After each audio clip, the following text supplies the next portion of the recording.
Yep. That is Souls That Touch Once off of my new jazz and funk album, Funk and Love. You can find the link to that album in the description box. Let's see what's going on over here.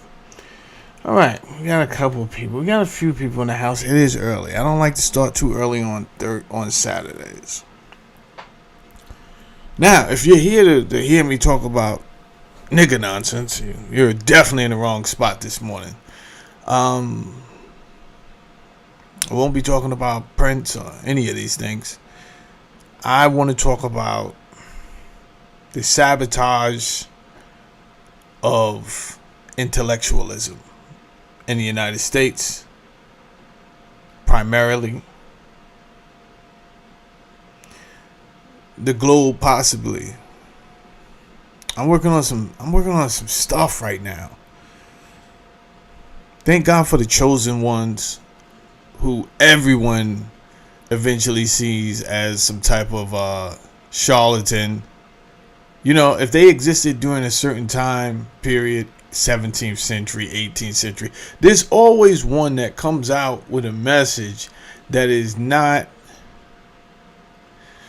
that goes against the regular formulated narrative, right? Whether it's about your history, the history of Earth. Right now I'm going over that, and I'm preparing the information a certain way, because I think we've been tricked. Definitely lied to, in my opinion. Whatever they said happened. When it comes to science, people say, "Yo, trust the science," right? And there's scholars that I know and respect, but I don't respect their dogmatic views on science, right? Like, yo, you got to show the science, everything about the science. The science could be biased, right? And in particular, right now, what I'm studying and putting together for you guys is a presentation on the origin of races, right? And it really takes it takes a lot of hours for me to get into this type of stuff, because I'm going back and I'm studying the scientists who proclaim that the Caucasians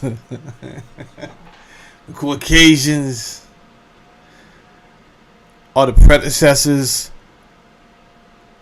of the Indians, like not the Native American Indians, like Dravidian Indians, like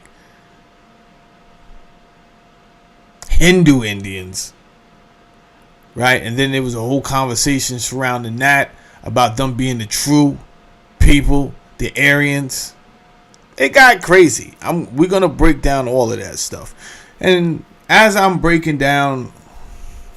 doing my research to really prepare for that conversation, again, this takes hours. It may take me, no BS, just to get the first part done. It may take me 4 or 5 days, just the first part, but there's going to be several parts, right? Because I'm reading Madame Helena Blavatsky. A lot of people took some of her work, and then a lot of people took her work, and then they turned it into what they wanted to turn it into.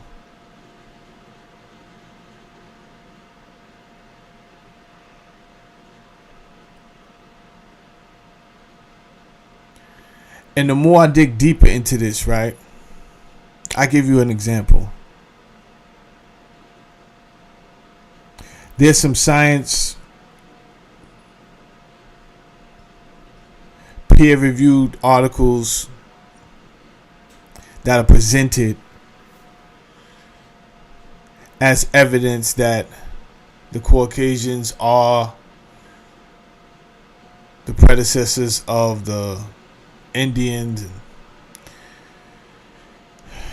based off of archaeological findings and studies on 69 people. 69. They dug up 69 skeletons.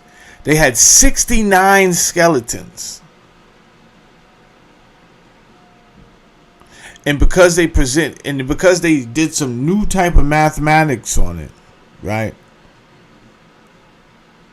They said, "Oh, we can tell that this is what happened. You can tell that that's what happened. That the white man went from Russia to Germany, then he came south, and he ruled the Indian people. You could tell all of that from 69 skeletons.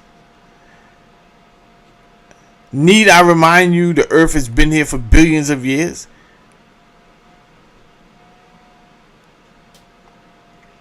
But guess what? They put it out there, and you got dogmatic people who are part of the science community that's going to say, that's science, beloved.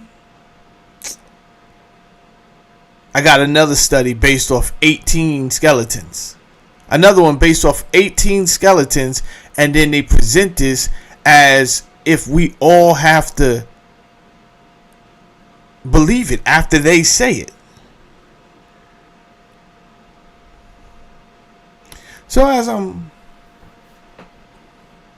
doing my studies, I run into a guy named Ivan Illich. Isaac Illich. And I seen his name before. I don't know why I never said, yo, who is this guy?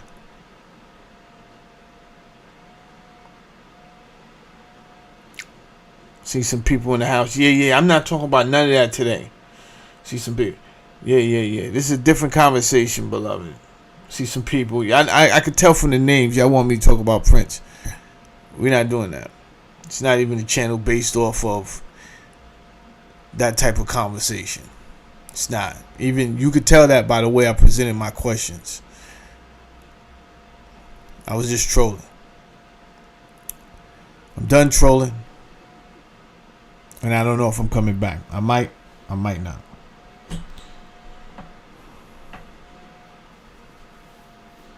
So there's that.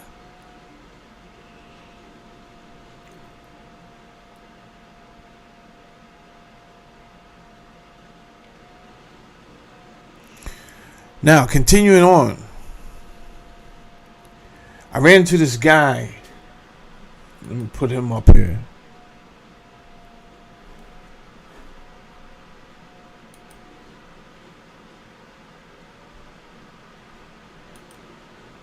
All right.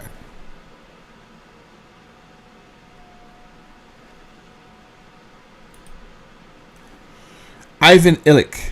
Ivan Illich was an Austrian-born Roman Catholic priest, theologian, philosopher, and social critic. Born in Vienna to a diverse heritage, a Croatian father, and a Sephardic Jewish mother, he grew up multilingual, eventually mastering more than 10 languages. That's impressive. After studying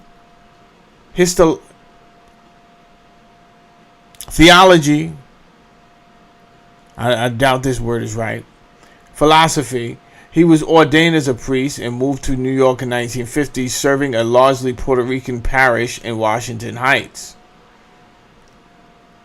He later co-founded the Center for Intercultural Documentation in Mexico, a radical, brilliant think tank that became the epicenter for his countercultural critiques of Western development. Let me open up the door because it got hot in here really fast.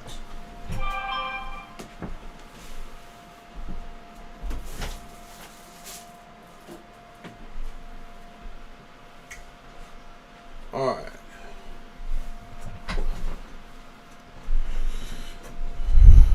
Cool.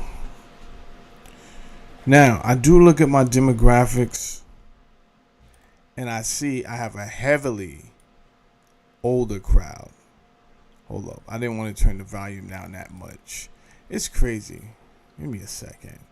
Damn volume be tripping, and then when I go back to listen to it, I'll be tight because there we go. Let me just leave it like that.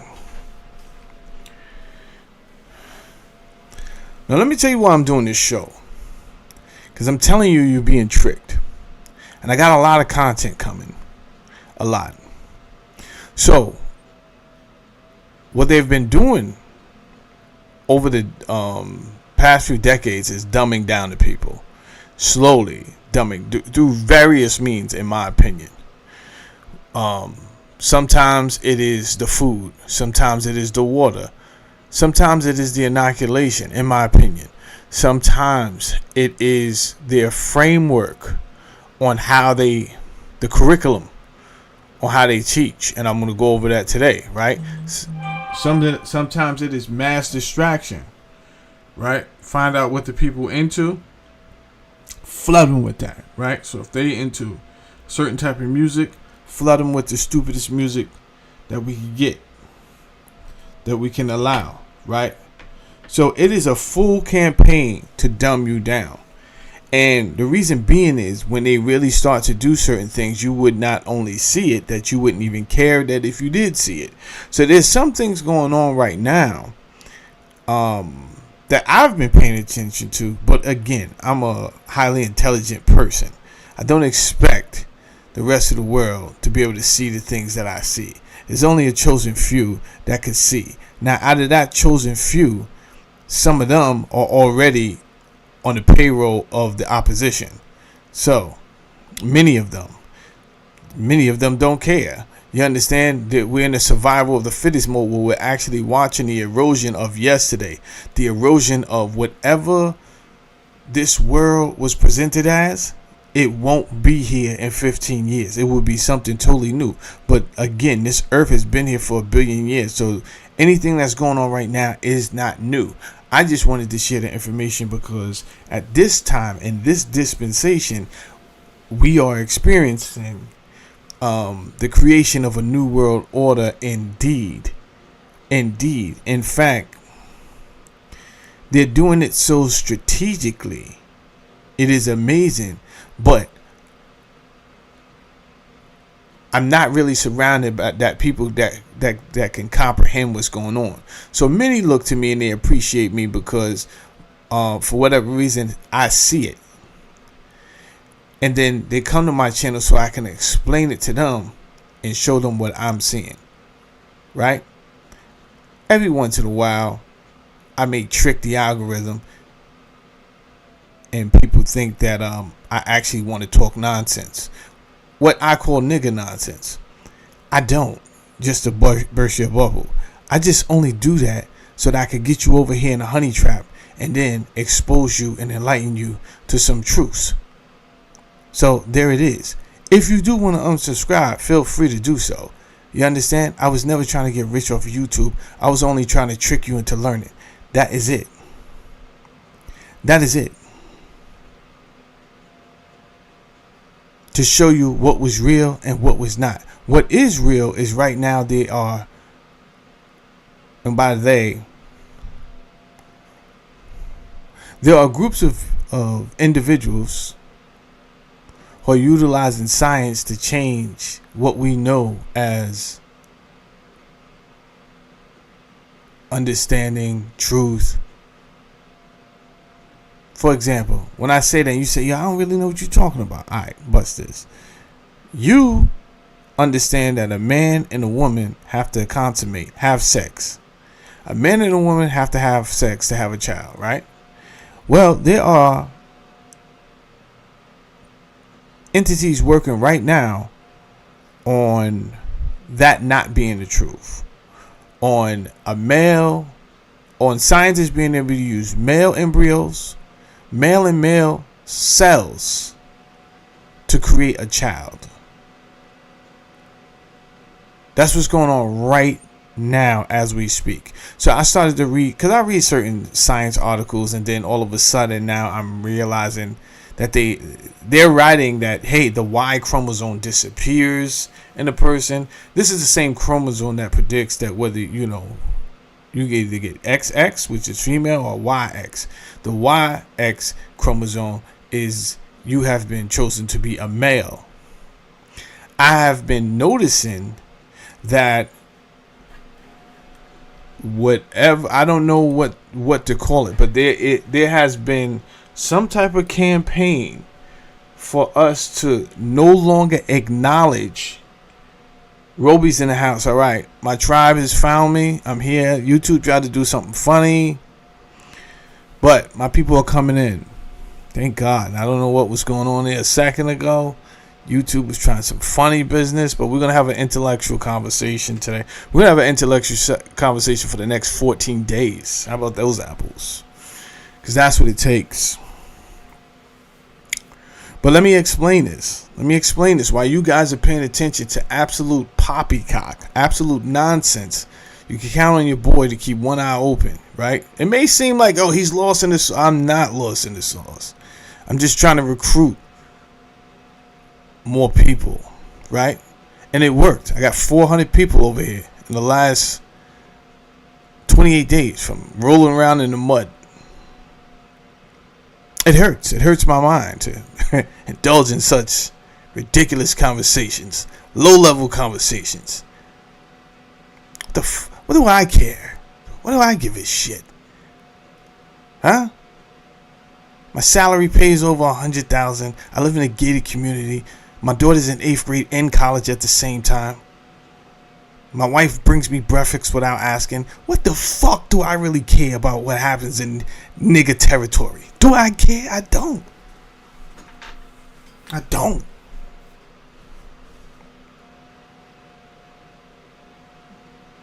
But for some strange reason, there's something inside of me that says you have to go back and get them. You have to educate them. I did not give you this intelligence for you and you alone. I didn't.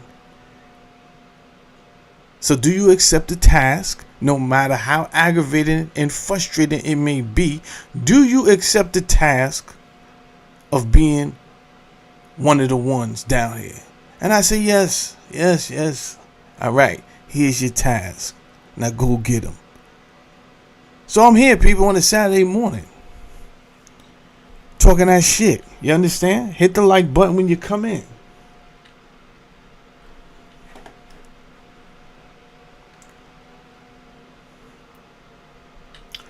But don't go nowhere. We're gonna have a discussion, a true discussion about a guy that they suppress. But first, I want to find something. I want to find us something on Instagram that will set the tone about our conversation this morning. So everybody, get your tea, get your chai tea, get your coffee. You have all day to go listen to nigga nonsense somewhere. Don't do it. Not right now, right? You want to be live on this conversation right now. Rock with your boy. Let me just find this.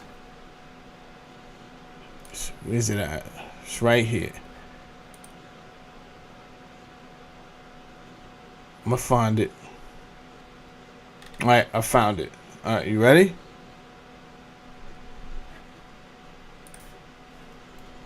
Oh, did you just hear what happened in the Netherlands? Did you hear what just happened in the Netherlands? If you didn't, watch this, and I'll be right back. This is an emergency SOS call from the Netherlands. All hope is lost. Please save us. I'm calling on the international community to do something about the extreme disease that is in charge of the Netherlands. Just tonight, our parliament discussed a new law that will allow two men to donate DNA material to create a joint embryo out of two men, meaning a child born of two men. And will also allow a single person to mate with themselves to produce a self-fertilized egg and then create a child with only one biological parent. Listen. You understand? You got all day to talk about whether gangsters in the 80s was in the right or the wrong. Huh? You could talk about that after my show. You want to talk about stupid shit, right? But for right now, I need you to understand that they're no longer saying that Bill Gates did not create these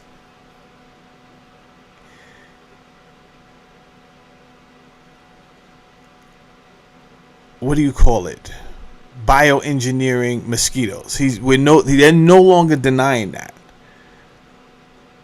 They have admitted it. We'll look up the articles. We'll find that. And my point in bringing that up is you had things been going on for decades when it comes to genetically engineering the Homo sapien population, right? And because all of this information is coming to me on the fly, even I sometimes be like, yo, it bugs me out, right? So I get excited and I want to give you my thoughts. And I'm like, there's no way in the world these people are human. When I say that, you guys flip out and be like, yo, now you're bugging. What do you mean they not human? Who else would they be? Come on. But people be like, yo, I be rocking with you, Saladin. But when you start talking about extraterrestrials, bro, you the same one that you believe in Christ, right? You the same one that believe in Christ? You believe in the Bible? The Bible starts off with aliens.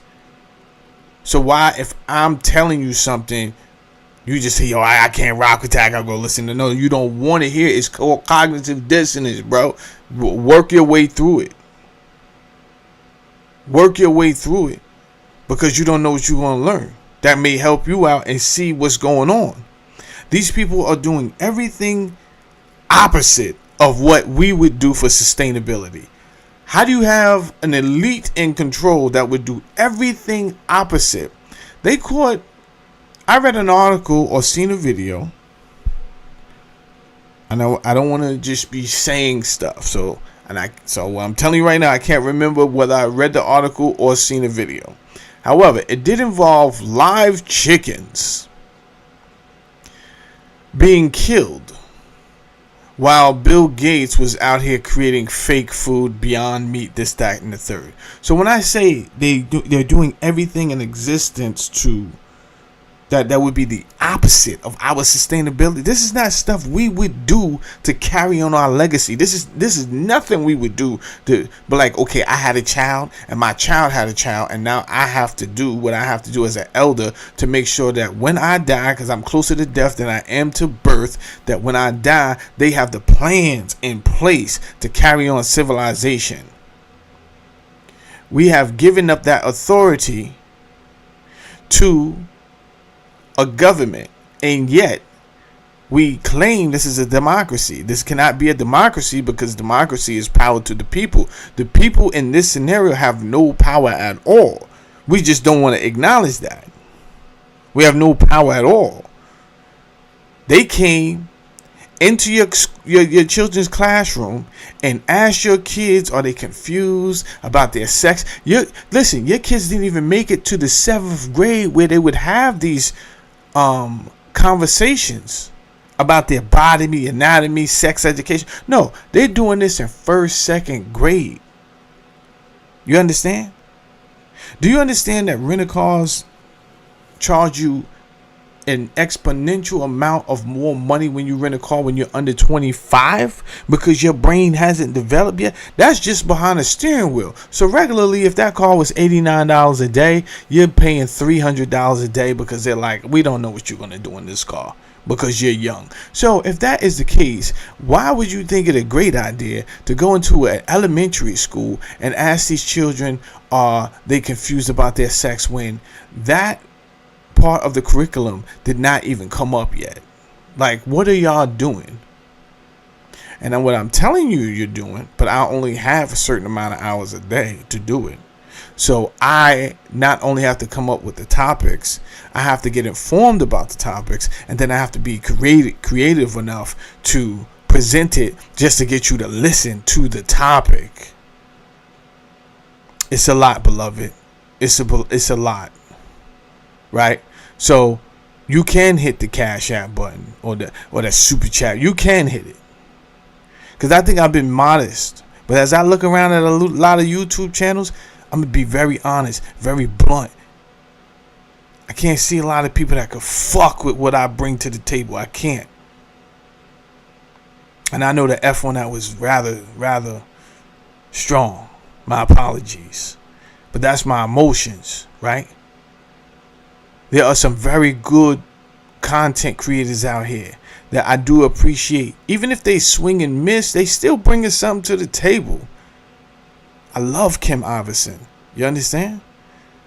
She has to keep her machine going. So sometimes it's low-hanging fruit, but a lot of times when she has the time, she brings that high intellectual, analytical conversation to the forefront. Sabby Sab, the same thing. I feel like Tucker Carlson is a Jesuit. But however, the role that they have him play, because you have two roles as a Jesuit, you don't know which role you're going to play. You're assigned a role. That's just it. Most of the roles are combating each other, but this is the Jesuit way.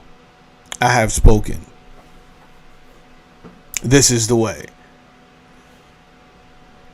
They have one group on one side, one group on another side, and they both Jesuits, and they make them go at each other.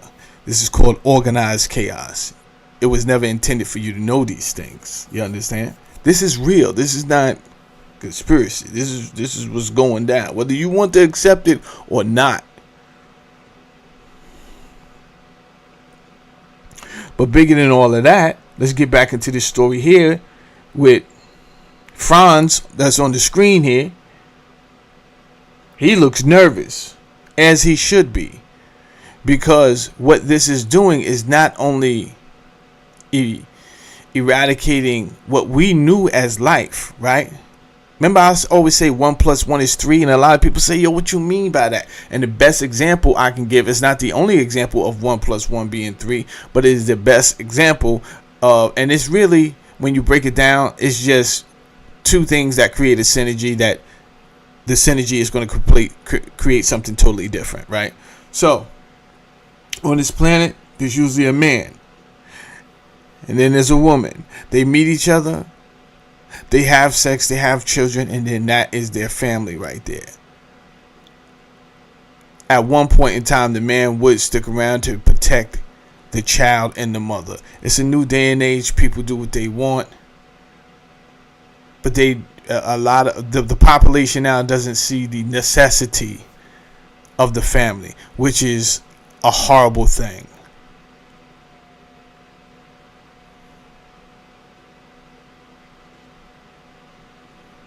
Well, whatever system is coming down the pipeline, they do not see the necessity of that family, and they want to eradicate that totally.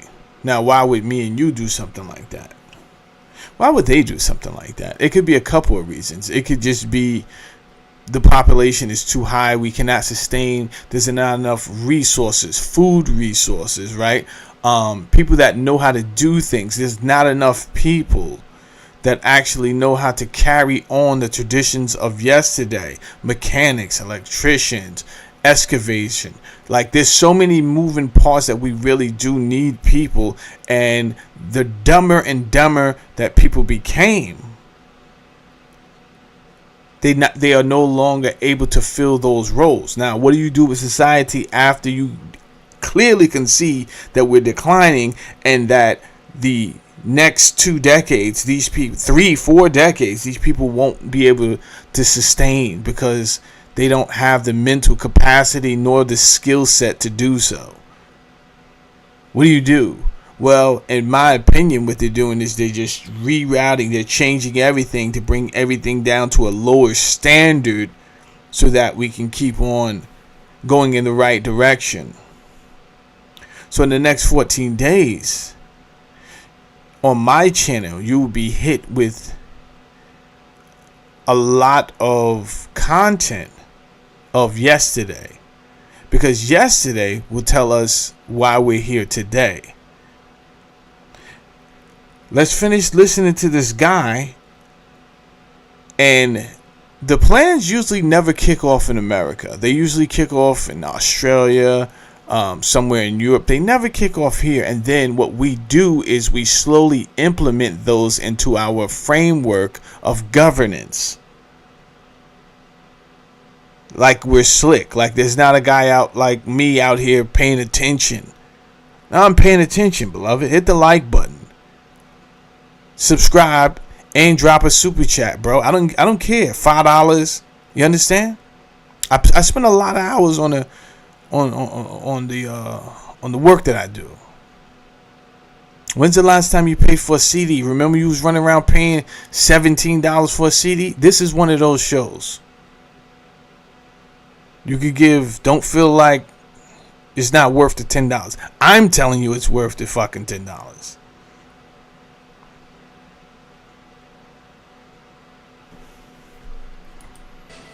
This comes after the Netherlands legalized gay marriage, after we had the first gay prime minister, after we invented the Dutch protocol.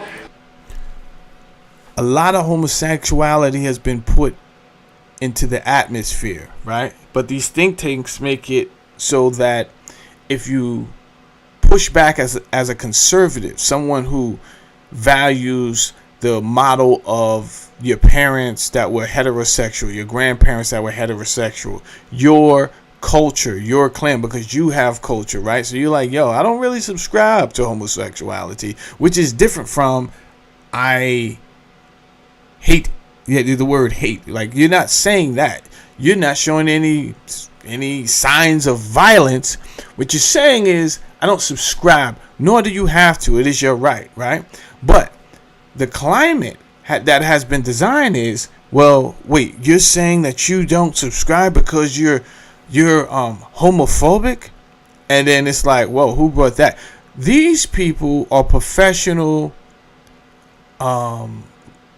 public relations and marketers. They're Edward Bernays on extreme steroids. You understand? They do this so that they can create a group think atmosphere that would make you look like the violator of civilization and not them, right?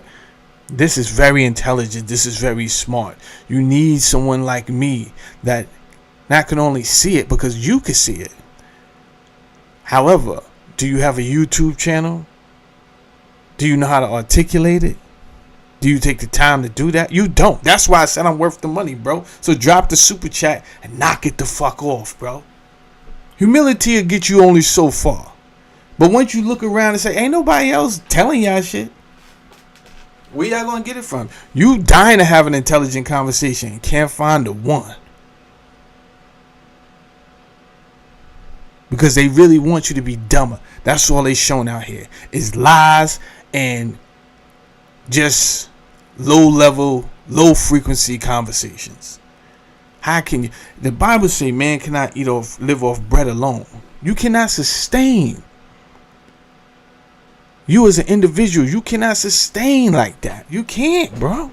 This is why after a certain point, I don't care what's going on. I don't know if I ever cared what was going on in these lower level conversations. I just jump in just because sometimes I want to do ratchet shit with my hood rat friends, man. Just jump in a fucking low level conversation. This nigga's a rat. I get everybody riled up. Who said that? And then just walk out. I'm out of here. Fuck, I got better shit to do. Find me in the park reading the Homer's Odyssey. What do I give a shit? Meanwhile, the theater somewhere is burning down because I walked in and said somebody's a rat. And they all got triggered. Shit. Was that easy? Fuck. I see why they could use you. Let me tell you about this word trans. They're so smart. They never cared if you cared about transvestites or transgender. They only created that so that we can normalize the word trans, because what was coming down the pipeline was transhumanism. This is what they want to create. They want to create a bond. Remember that 1 + 1 is 3? Well, if I integrate technology into a Homo sapien, and we put those two together, it creates something else. It creates something else. What does it create? It creates a transhuman. This has never been created in our lifetime within our history. But the earth has been here for 1 billion years. So there was already stories of flying vehicles, and there's a history they will never let you know. But thank God, every century, there's always one that keeps bringing back up. But what about, and then they keep trying to suppress that one person. And then because they do such outrageous stuff for the people who keep want to bring in this information to the top, like burning them alive and all type of stupid shit, hanging these people, then these people are forced to go underground. So in this dispensation of today, what they call people who talk about these topics, they call it pseudoscientists. You understand? Pseudo means fake. So this is to put the stigma and the defamation on us so that you wouldn't want to be a part of that group. You would want to stay in a safe zone, or you wouldn't want to acknowledge that you're a part of that group, right? Why? Because in reality, it could affect your reputation. It could affect your livelihood. So you don't want to jeopardize it and put it all in one. You understand? But I've just so happened to be blessed where I do think there was something trying to affect me before. But the Israelis don't own the company I work for. So they couldn't stop me from getting hired. Because I had some interviews with some not only high profile companies, but the people that was walking me in the door were I had two people who said, nah, I do the hiring, bro. Don't worry about it. I'm the one. And when my resume got there, it was like, I don't know, man. This is weird, bro. They said I can't hire nobody right now. And I just laughed. And I said, yeah. Well, don't worry about it. That's exactly what I expected. You understand? Because I was up here on YouTube telling the truth. And right now, they don't need too many people enlightened about what's going on. That was the real reason that they did those psyops with the children and the guns, because they wanted emotional mothers to run to the government and say, why do we need AK-40? Why do civilians need AK-47s anyway? My question is, why do police officers need AK-47s if civilians don't have AK-47s, right? If the civilians have AK-47s, then okay, I can see your police department needing AK-47s. I'm not against that. But there's no way in the world you're going to tell me a police department needs AK-47s and then the civilians don't need AK-47s. The police department is out of fucking control, number 31. You understand? And the reason I say they're out of control, not that I'm against police, but I am being very truthful. Ever since they got this federal funded money to do things, right? It's just been out of control. They feel like they are above the law. And they're being championed by the U.S. government, mainly, specifically, the president. He won't never speak out against when they do something wrong. So you had a lot of arrogant people running around with badges and guns. I do appreciate the fact that they will, when they do their job, because that's what I want you to do. I don't want to do it, right?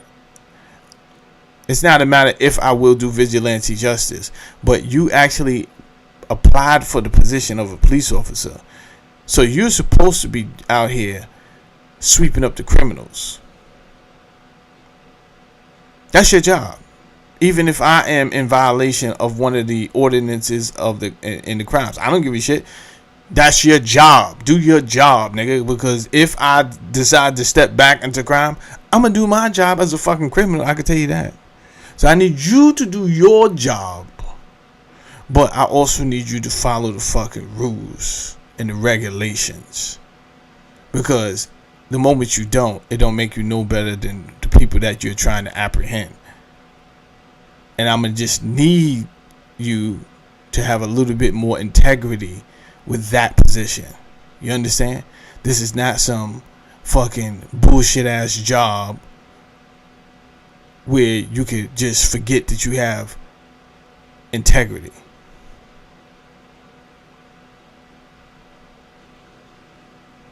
Let's get back into France. Which is an unscientific, unproven way of castrating a man and then giving him a fake vagina with tissue from out of his ass. I'm not kidding about that. We're allowing euthanasia of children from ages 12 and up, and 16 and 17-year-olds can have themselves euthanized without their parental consent. We are also allowing, under the Groningen Protocol, the euthanasia of children up to 1 year old. So if you don't like your child, you can get rid of it after it's been born. Of course, we have abortion up to birth, right? Nah, they are wilding. That's crazy. Nah. I was focused on the male embryo. We're gonna get into that in a second because I had to check, right? I had to check and ask AI, what is going on? Is this fact check this here for me? And they fact checked it, and I found a little bit. He embellished a little bit on some things, so we're gonna straighten that out. But my boy, what are you talking about? What are y'all doing over there in the Netherlands? You can have a child and just after a year be like, you know what? You get on my fucking nerves. It's with the crying all the time. And then just calling the government to sweep that under the rug? I think we've gone too far. If this is true, we have lost our rabid minds on this planet. Sadly. And I don't feel this is the only planet with life or humanoid existence, but this is the only planet that I'm on right now. I don't know how to astral plane this physicality of my body.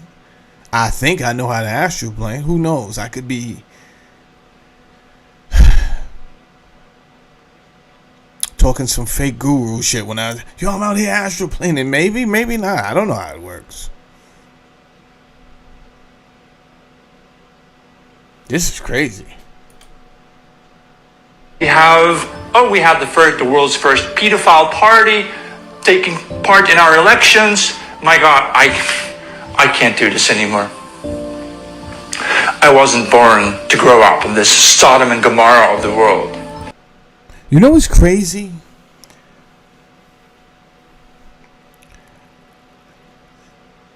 You have to realize what the Hebrew Bible is. What it is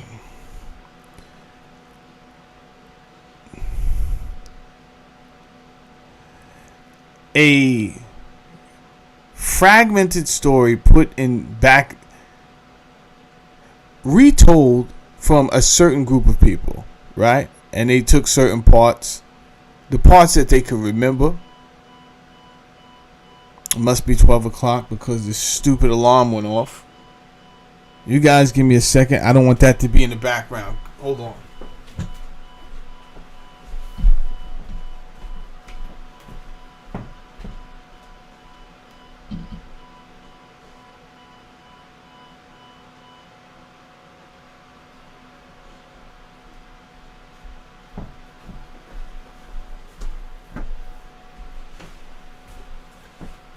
All right. So you have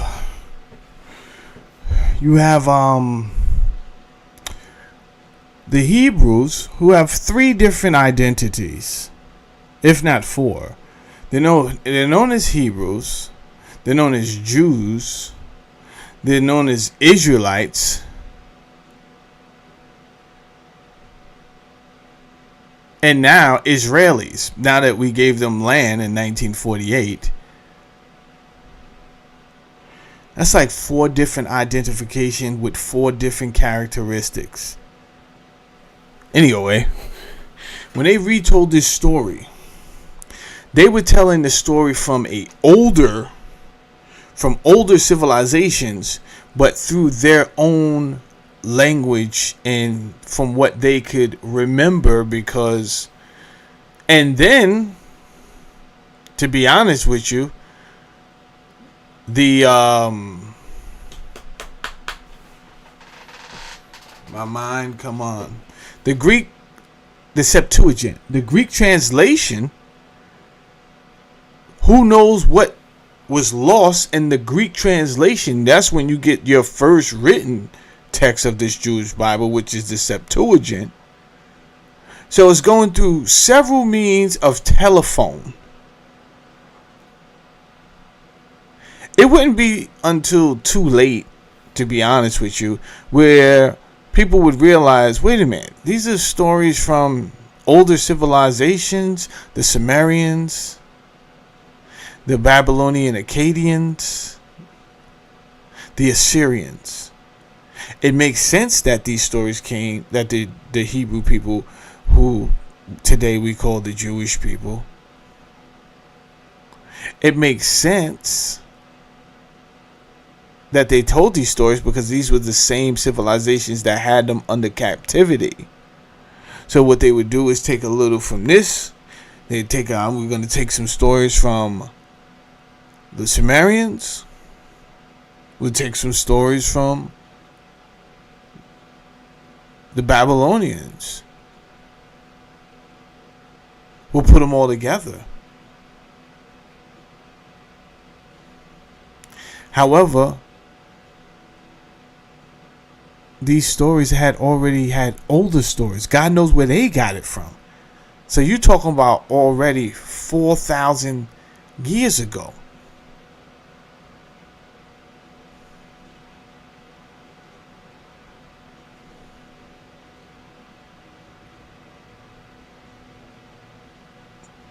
And I don't lie to you when I tell you that I call it plagiarism. But I call it that for a reason. You can look at older civilizations and see, okay, you had this story first. And the Sumerians had there's the 7 tablets of creation, right? Where they're talking about Enki and Ninhursag creating individuals, right? And the individuals are coming out handicapped. They're coming out retarded. They're coming out like you can't. They're like, and then they're just throwing them to the side like, yeah, this is no good. And they keep on working on this until they get it right, right? So these are your first geneticists, not whatever scientists we're talking about today. This planet has been here for 1 billion years, beloved, at minimum. At minimum. So they're not telling us the truth. John D. Rockefeller said, I would rather a nation full of workers than a nation full of thinkers. We're going to talk about him. We're going to talk about Carnegie this week and how he sponsored Abraham Flexner to go into these schools so that they can weaponize philanthropy, meaning, yo, I give you some money, but you got to allow me to put some people on your board. Then once they got the people on the board, they accept the money for the university. They throw some people on the board, and what do? They change the curriculum. This is the same playbook and the same framework that they used for the United States. This is why the story that we're about to get into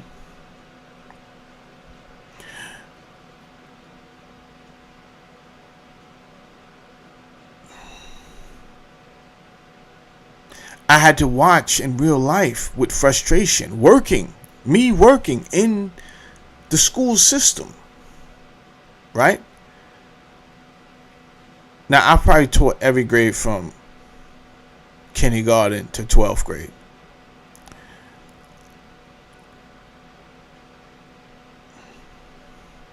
And if you want to know how, in 1996, I started, the same year I graduated, I also started substituting. Loophole shit. Can't teach you the ways. You understand? Loophole shit. But basically, I'm a substitute, and the people I just had class with are my students. And in fact, it was weird in the teacher's lounge because they was like, Jamel? I'm like, yeah. He was like, you're not supposed to be in here. I'm like, yeah, I am. I'm a teacher. And they're like, what? I just failed you last year. Yeah, well, it's a new world order, Daddy. I don't know what you want me to say. You're a teacher? Yes, man. I can't front. It was weird. But I needed to get out of that situation. I told them, transfer me to another place. I can't be here. I got a best friend who got left back on purpose. This nigga's in my class. I'm his teacher. You understand? The 11th graders that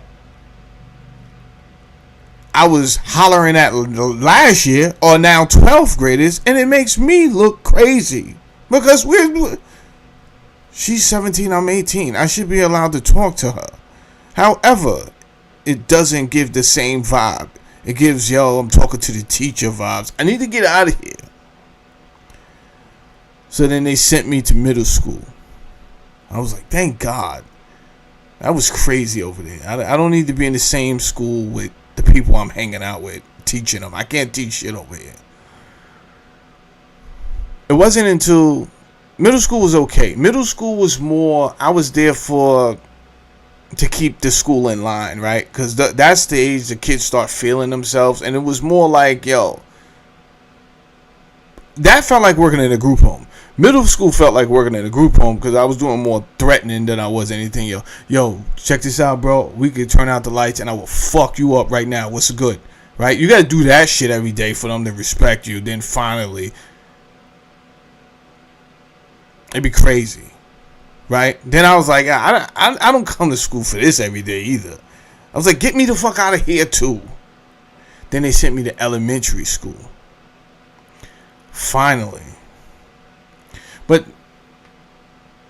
let me tell you, this is where you get to see what's going on. Elementary school, I love that because I get a chance to teach them. But also,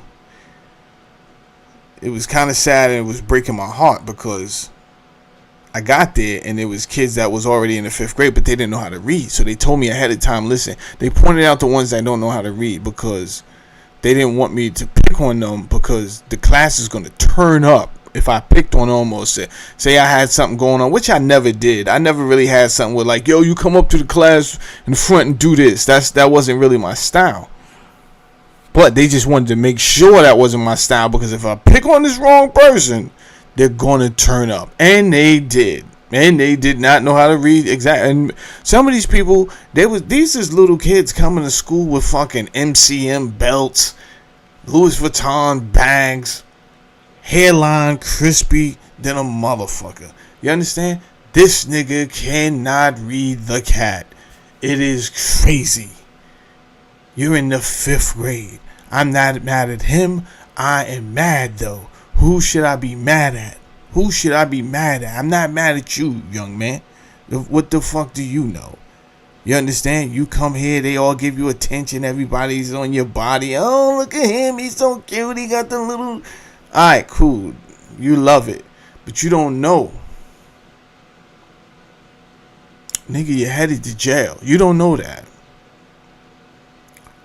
I'm not asking you if you're headed to jail. You're headed to jail. You don't even know why you headed to jail. If you can't be used, you're useless. You understand? And there's very few places that desire someone who cannot read the instructions. Someone that cannot read the highway signs. There's very few places for someone that can't read the receipt. Someone that can't read the invoice. There's very few places. So I already know your options, and thus you're going to jail. Now, in one of my incidents, he did act up in class, and I yoked his little ass up. Huh? He had one of those nice ass fucking Hilfiger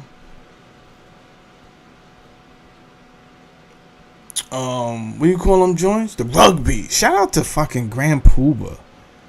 Huh? Shout out to New Rochelle 914. Jabot's hanging baggy Hilfiger on top. As my man do the jigger. Yo. Grand Pooba, you was the guy who ushered in that shit, bro. Tommy Hilfiger owe you a check, bro. Yeah. Low lives. All of that Ralph Lauren shit. Whatever. Fucking Tommy Hilfiger owe you a check, bro. Niggas was running around with the rugby because of you. There's just one thing I wanna say. Yeah. Copy. So he had on his fly fucking rugby. 5th grade, that shit probably was 100 and change. Had to yoke him up. He was like, yo, I'm going home to tell my pops. He did. He wasn't fucking playing around. Huh? I get called in the office. His fucking pops was a gangster. This nigga looked like he was a member of the Shower Posse. I said, oh shit, I don't even got the Roscoe on me. Huh? I'm in here bare hands.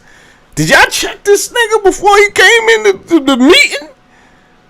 This nigga got gold fronts. He got the Nas Half Moon. I said, nah. Yeah, I might have to clear the space out. Nigga might need 5 minutes. I don't know, bro. I know what would happen if niggas yoked up my son. So he's fuming. He's fuming already. Giving me the death stare. Like, fuck, bro. Mom's is tight. But I can understand she gonna let the man talk to the man. So it's not about me and my pride at this moment. It's about, let me just tell you the fucking truth.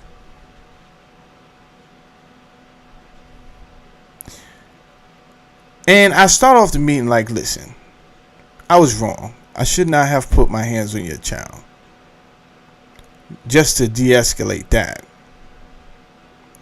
Because one, how would I feel if somebody put their hands on my child? That's number one. Most of us don't want to hear shit. We just want blood.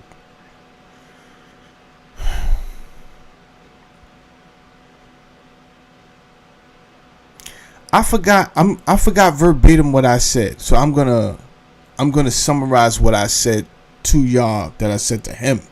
Because I can't remember verbatim. But it has something to do with me actually being a black man who cares in the school. I did not yoke him up for no goddamn reason at all.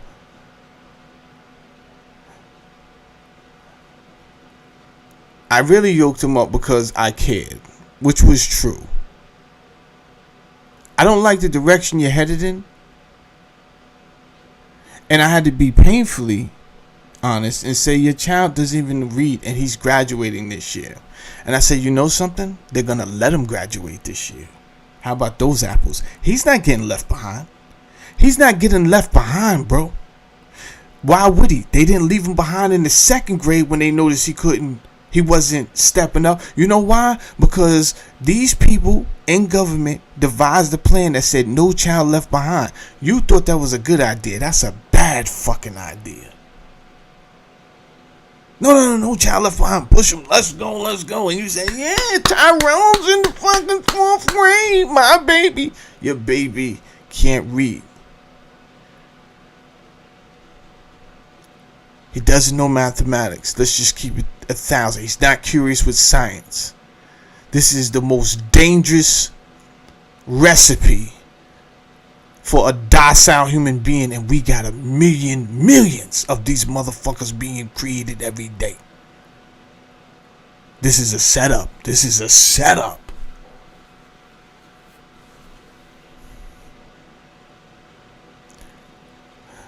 So I let him know, bro.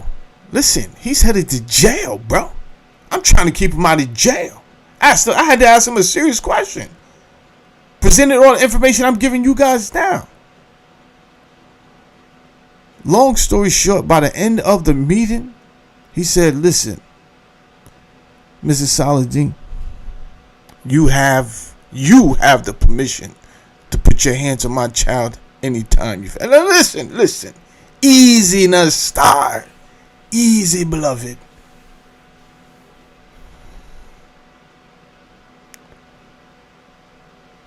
I'm not just out here just doing things willy-nilly. You understand? I didn't yoke him up nah.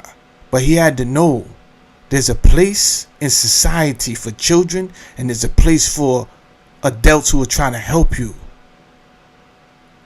Now, in the era I grew up in, the adults that was trying to help you You had reverence for, you had respect, and you kept your goddamn mouth closed. I come from that.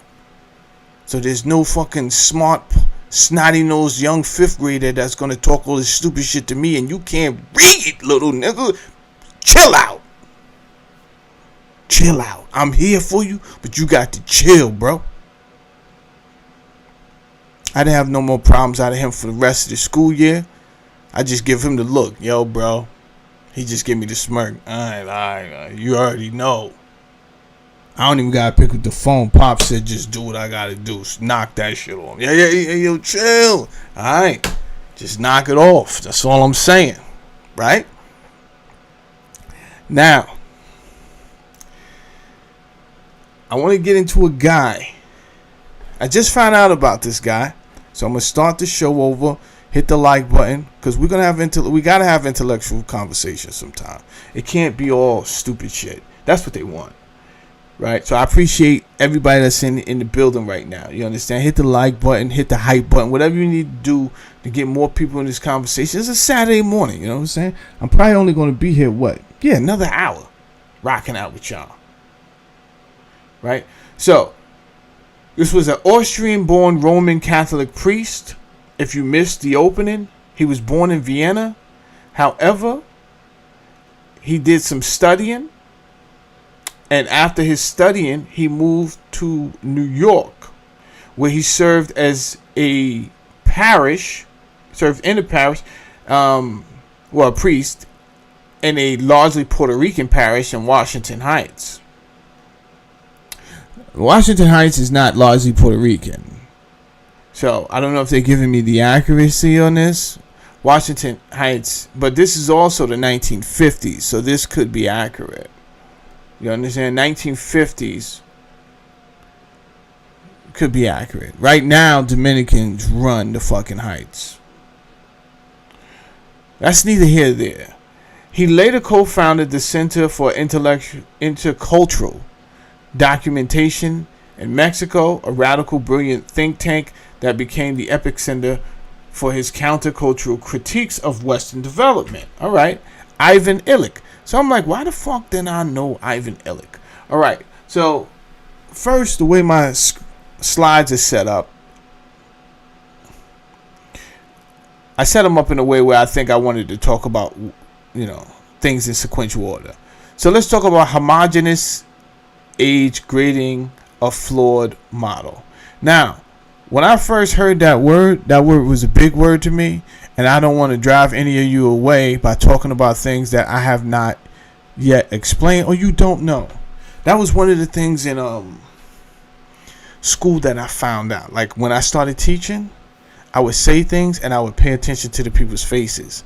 And instead of calling them out and be like, yo, Jerome, you know what that means? What I would do is I would just explain it, what that meant. Right? This way now the person never had to feel embarrassed. Because what people don't do is they don't want to be like, yo, what does that word mean? I don't understand. Because other people will laugh at them. So the teaching style that I have today is usually why I'm so detailed with shit is because I am consciously aware somebody is listening to me right now that doesn't have any idea what these words mean. So, for your benefit,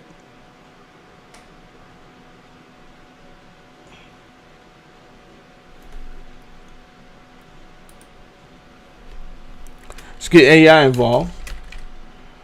What is the definition of homogeneous?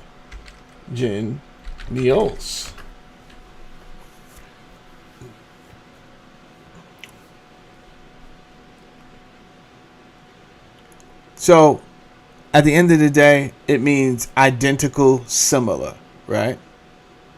And why am I bringing this up? When I was in the 3rd grade, I had went to one of the worst schools in Mount Vernon. There was 3 terrible elementary schools. By terrible, I don't mean the teachers. I don't mean the principal. I love that principal, and I think she did a fantastic job. I just meant they were based in like low income places, and definitely in the proximity of the poverty line in Mount Vernon. So if we're basing this on where your kids go to school, yeah, I went to school with a lot of people that were either exposed to a lot of crime, right? Whether just outside, right? It was down the block from our projects. It's called Washington School, right? So you either was going to go to Washington for these horrible schools, and not the teachers and not the principals. I'm just talking about people that come from these wild and fucking environments, right?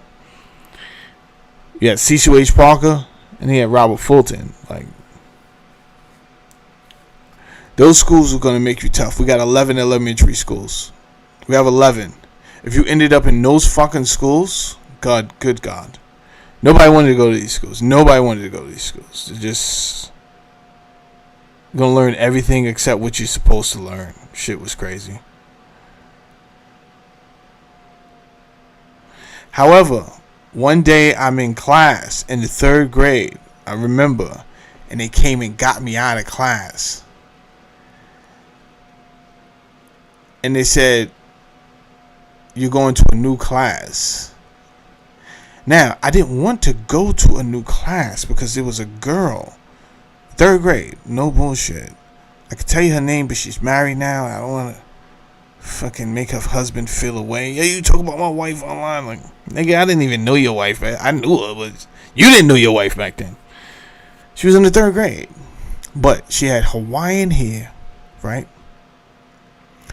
And this is when I realized I was playing for the right team. She used to do this shit with her flip-flops, where like the back of her foot was exposed, and she used to do that shit all day, and I would just be staring at her like, oh my gosh, she is so fucking gorgeous. 3rd grade. I did not want to leave that classroom. It's tight. Give a fuck about no learning. They was like, no, this is a good thing. They put me in something called humanities. I was like, this is so stupid. But it turns out it wasn't stupid, because what they was doing is they was putting all the kids with the similar IQ and learning ability in the same class. So this is called homogeneous. I didn't know nothing about this learning style, but I stayed with these people roughly. Well, I would have been with them, but then I got moved to another. I didn't go to 4th grade at Washington because it was a bad fucking school. So my mother found a way to go around the loophole. I was getting into all type of shit over there. It was like everything except what I was supposed to be doing. I'm outside breaking car windows. I was just doing stupid shit, hanging with the people from that environment, right? So she moved me to a school that was like more in the suburbs of Mount Vernon, the easier parts, right? And from that, I stayed with those people from 4th grade all the way to pretty much 12th grade, because they kept mostly everybody that had that learning ability together.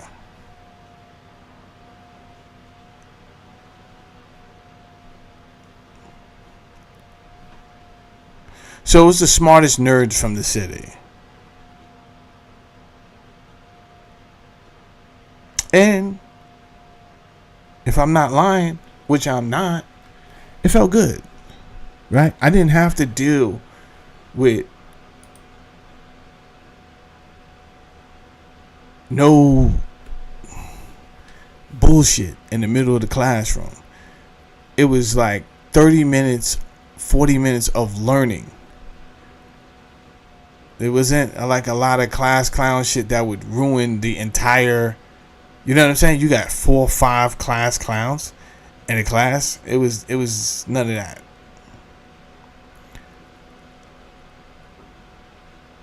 it was like 40 minutes of learning. And then to me, that's a good thing. But the opposite of that is called heterogeneous, which is not similar. That's when they're going to put Tyshawn, who has already been classified as having ADHD, in the same class with everybody else.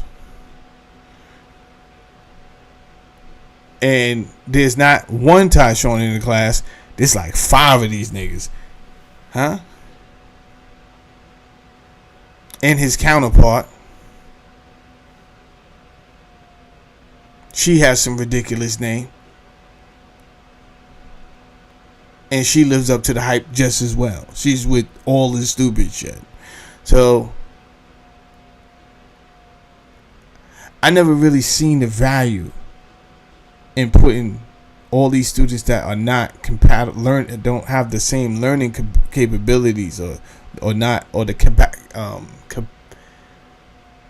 capableness, right? When you compare them, they're not the same. But the way the government took it is like, yeah, but they came up with some stupid ass reason that only sounds good on paper, or saying it out loud, like, yeah, these kids can learn from these kids. That's not what happens, bro. I'm not here to learn from a kid, though. I don't send my child to school to learn from another child. I don't, and that is not what happens. The teacher should be teaching. Now, if you want to test whether they are absorbing or not, that's something totally different.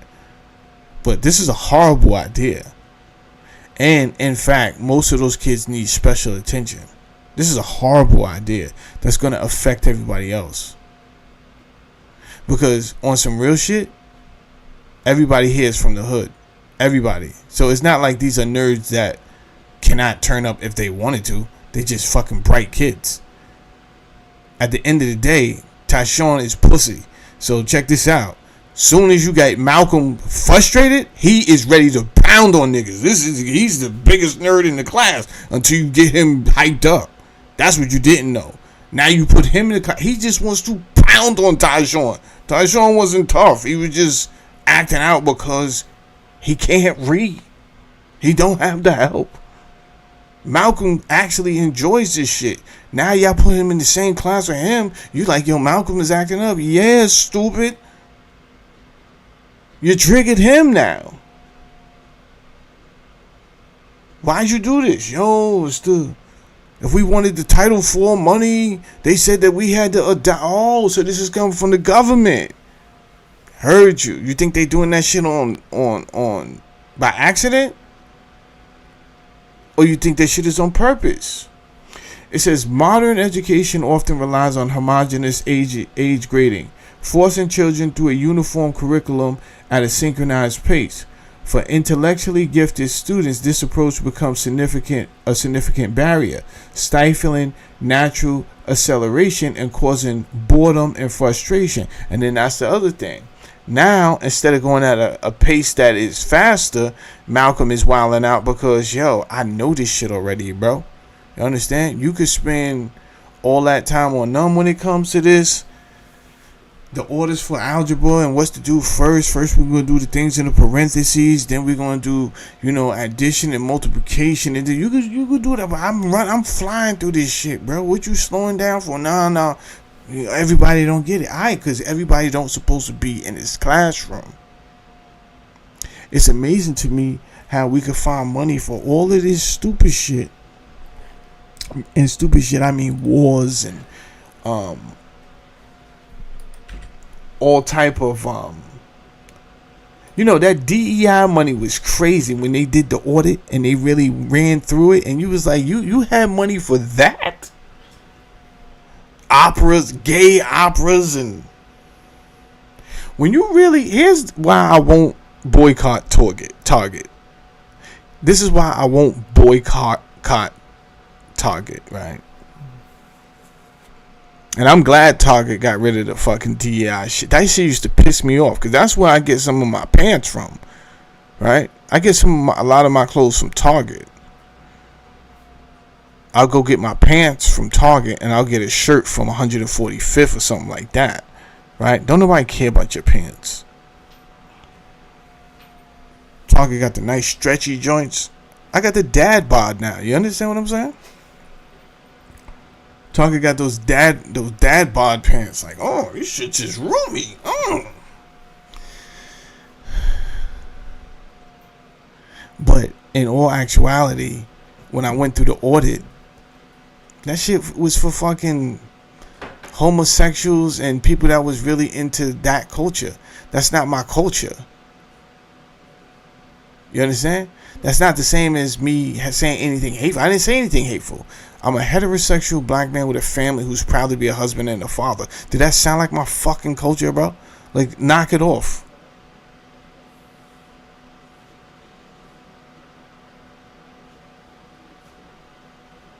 Facts, Tyrell. I don't care nothing about that name stuff, bro. I got other shit to worry about, bro. When you're a father and a husband, you got house shit to worry about. You understand what I'm saying? Fucking fridge just went out, Tyrell. I'm just literally, I'm 2 days working on the fucking the starter relay in the back before I buy a new refrigerator. You understand? Me doing it myself. I'm running around fixing pipes and shit. It's different. It is different, Playboy. I care about my lawnmower. Shit like that.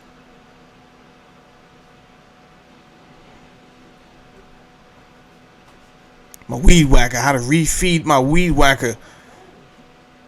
Different conversations, man. I am the elder now in the community. And that is the problem. Many people my age, they didn't accept that we are the elders. So they want to indulge in juvenile conversations as if we are still juveniles. We're not juveniles. We are the elders. We can't look at people older than us and be like, yo, y'all the elders. These people are ready to take a nap, bro, as they should. They did their time in that position. They have to hand off the torch. They have to hand off the baton. We have to be in place to do that. If we're going to be in place to do that, we can't be trying to be the same age as a 30-year-old. We just can't, bro. Everything in life gets, like, time passes by. It's not going to escape you. You're going to have the same fate everybody else got, right? You're going to get the fuck up out of here. You're going to get up off this earth one way or the other, bro, and make room for somebody new. And my only objective is, when I pass, I want to leave a catalog in my YouTube that say, yo, Saladin left the way. He was over there. Let me go see. You understand? What can niggas learn from you? What kind of legacy are you gonna leave?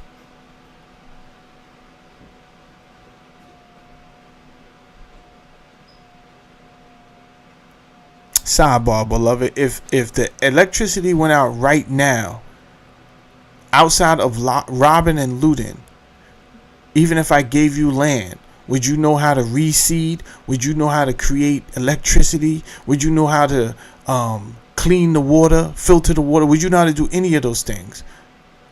Because I'm going to tell you something right now. That would be the most ridiculous time to bring up Jimmy Henchman and the fucking shower posse and the fucking supreme team of the 80s selling crack, killing over. That, I bet that conversation wouldn't matter then. And what I'm telling you is, it could come to pass, my nigga. You understand? One electromagnetic pulse could wipe out a fucking security grid to have you in a really bad situation. There's not enough cops to get to every last person. That means the most retarded nigga that you've been scared of in your hood is going to suppress you niggas. Huh? Take your old lady. Give her back tomorrow. What you going to do? You better wake the fuck up and find out what's going on out here in real time, bro.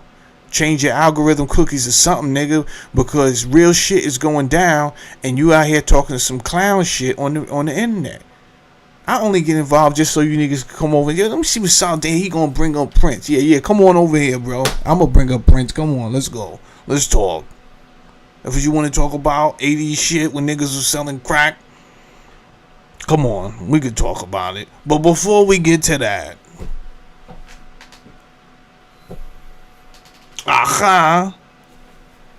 before we get to that,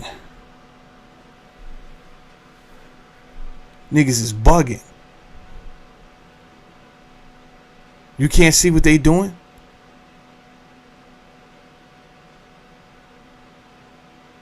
Before I tell you what they was doing, let me get back to the before I tell you what they was doing, let me tell you how we got here. And that's why the name of my channel is Society Past, Present, Future. Right? So now that you know what homogeneous means, right? This failure is a prime example of Ivan Illich's specific counterproductivity. Specific counterproductivity. The point where an institution actively undermines its stated purpose. It don't make sense. And I do want to open up the phone lines maybe in about another 20 minutes. I'll open up the phone lines and let y'all. I don't want to talk ghetto shit. I just want any parents, grandparents, you understand, students that want to express their frustrations or concerns or agreement with the government. You don't have to agree with me. You could come up here and tell me why you think it's a good idea to put capable-minded students in the classroom with students that are underdeveloped for 45 minutes a day, with the classrooms at 34 capacity. You could tell me why that's a good idea. I'm definitely down to learn something.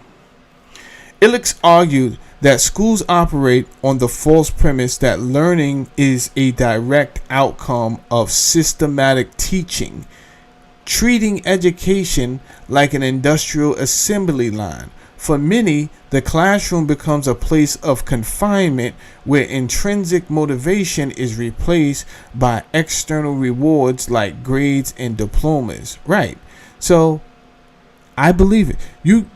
Learning has nothing to do with the way you teach, right? And if you won't let the teacher teach, for example, my daughter brought home her test. Now she's in college, but she's in 8th grade. What does that mean? Well, she's going to 9th grade this year, September. But the universities they do a scout in this state, and they say who is the smartest students that we got amongst us that are in like the 8th grade on up. And her name came up. She got accepted to the program. So for the summer, she's there. She's in the dorms. She goes to class every day with the professors and the whole shit. Shit is cool. So we do the same shit we've been doing. Yo, what'd you learn today? Let me see your work. So she brings home her test, and she got a high score on her math test, but I think he might have marked it wrong. So me and my wife was like, yo, if you got the answer right, why did he mark it wrong? And she said, because he said I didn't do it the way he showed me how.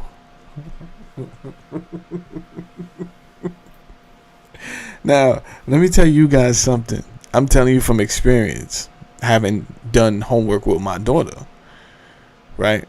Me and my wife, she in their kitchen cooking simultaneously. We going over it together. So I'm like, nah, do it like this, baby. And then my wife is like, you can't tell her to do it like that, because even though I'm right, she was like, they're going to mark it wrong. And I'm like, that's stupid. They want her to do it in a very confusing way. Like, that don't make sense. It was like, well, if she doesn't show that she does it this way, she's going to get it wrong. That is when I said, this is sabotage. I'm teaching her the way I learned in school. What ignoramus made it to the federal board of education? And you have to understand, it starts at the federal level. For anybody to tell you it doesn't, they're lying. Yes, every state and every district usually has their own Board of Education. However, if you want the federal funding, you have to comply with the framework that they use. So unless that school is not using the federal funding, and most schools are they're gonna apply for that Title IV money. Then we got you by the balls. We got you. You gotta do it our way. You understood? You understand? Now that comes back to, and right now I'm putting together an audio book for you guys. I don't know if you can see this. I just want you to see the top right there. That says wholesale philanthropy, right? So that comes back to wholesale philanthropy. And in this audio book, which I might play some today after I let you guys go. When I let you guys go in the next 33 minutes, you are free to leave. However, I'm not stopping the show. I'm going to continue the show, and I will do freestyle shit. You understand? I'll be playing audio from the new audio book that I just created. And in this book, John D. Rockefeller, in Carnegie, they gave money to institutions so that they can control. This is what they do. This is an old tactic. These people give money to district leaders and the leaders in your community. This is why when you look at it, you're like, yo, why you not fighting for? You out here fighting for stupid shit. Is because they already in the pocket of certain elites, so they cannot talk on certain things now. That's the danger of accepting that silver, those 30 pieces of silver, right? So the framework at the top level is compromised from the government. Anyway, Illich argued that the schools operate in a false premise that learning is a direct outcome of systematic teaching. For many, the classroom becomes a place of confinement. Instead, Illich envisioned a learning web where students could connect directly with mentors and peers, matching their intellectual speed and curiosity by bypassing bureaucratic constraints. His intellectual discourse, Counterproductivity, Institutional Critique. If you had to summarize Illich's entire intellectual life in one sentence, it is: modern institutions eventually destroy the very goals they were created to achieve.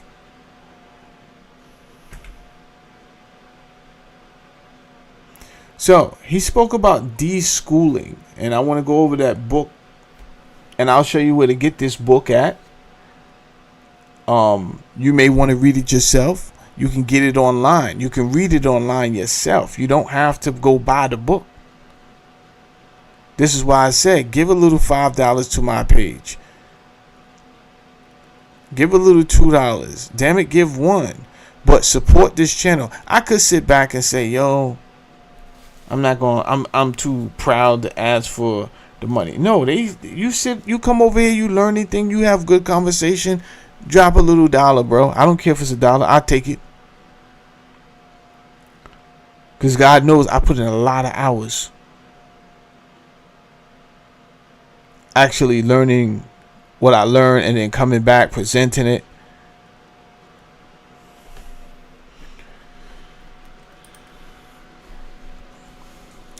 It says he applied this lens across 4 major pillars: education, medicine, transportation, and conviviality. Tools for conviviality. I don't think I'm pronouncing that right. Conviviality. So that's convivial tools, technologies and systems that maximize individual freedom, creativity, and independence, rather than industrial tools that dominate the user and require priesthood of experts to manage. I like it. Medicine. This is how I really got exposed to him. I was studying some medicine. Modern medicine has crossed a threshold where it creates more illness than it cures. When I read that, that is when I looked him up. I wasn't even looking him up for education. So this conversation kind of came out, is a byproduct of me studying the medicine and science because of the first clip that I showed and where we're going, and nanotechnology and transhumanism. And I started to notice, oh, they dog walking us down to become a transhuman. That's what's going on. And he was absolutely right, in my opinion. The science, the medicine, it creates more illness than cures. If you listen to the commercials, they always got these crazy side effects and all this other stupid shit. He coined the term, oh, that is a word, heterogeneous. Doctor introduced illness. Oh, to describe how institutionalized healthcare medicalizes normal human experiences like pain, aging, death, making communities dependent on professional intervention. And he wrote that apparently in 1975. Well, we're definitely going to go over that. And then he wrote Deschooling Society, 1971. Schools do not produce learning. They produce a demand for more schooling. They turn education into a commodity, stripping people of their natural capacity to learn independently. That's what we're going to be going over today. Then the last one, it says transportation. Speed does not save time. It reshapes geography to require more travel. Okay, it just seems like he had a gripe with fucking... He wanted to control some things. So 3 out of the 4, I could definitely rock with. The core paradox, schooling versus learning. Illich argued that institutionalized schooling actually subverts real education. This makes a killer opening segment. Okay, don't need that. A ritual of bureaucracy. Explain his view that schools teach a hidden curriculum, that learning only matters if certified by a bureaucrat, measured by a grade, and consumed linearly. Yes, these are your state mandated tests. Coincidentally, though, they still push the kids through. That's crazy, though, right? So there's state mandated tests, but I think they're only doing it for some type of audit that I don't even think they really honor. Nope, not that one. Nope, not that one. Ivan, here we go, right here.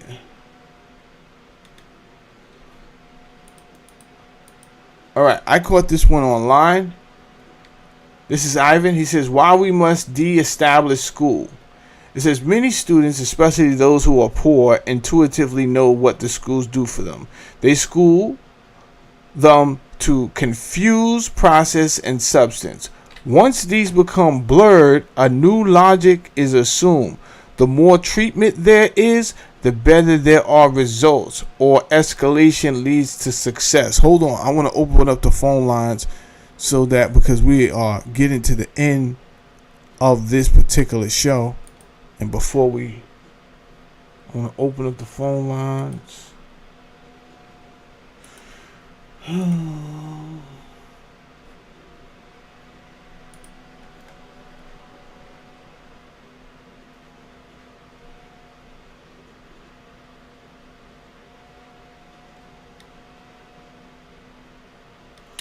Alright,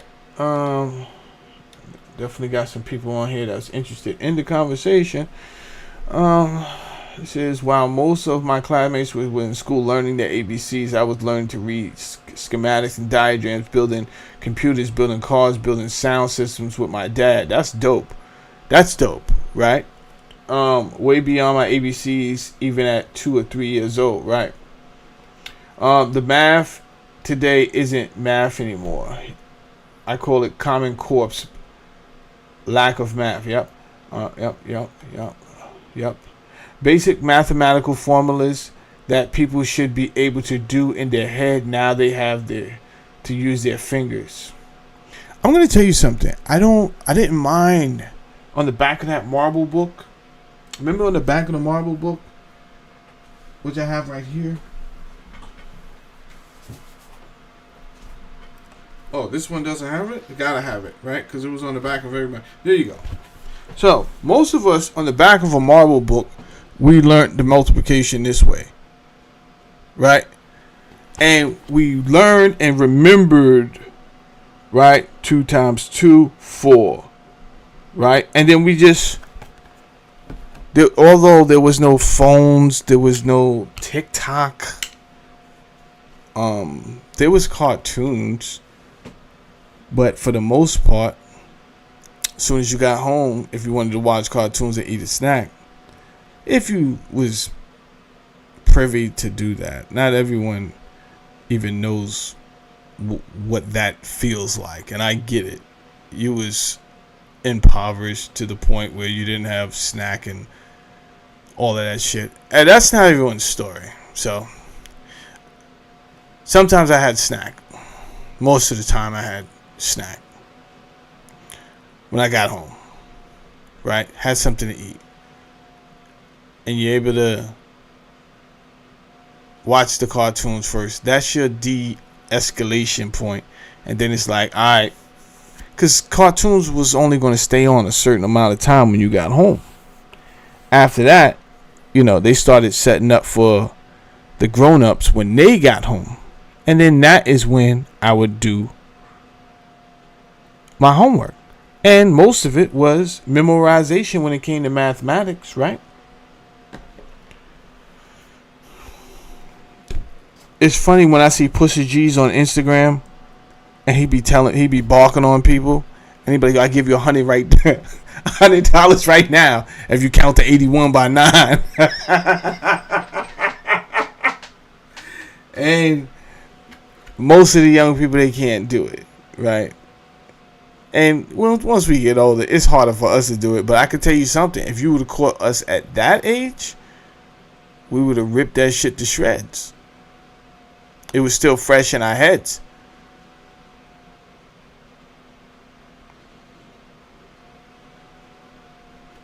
But now,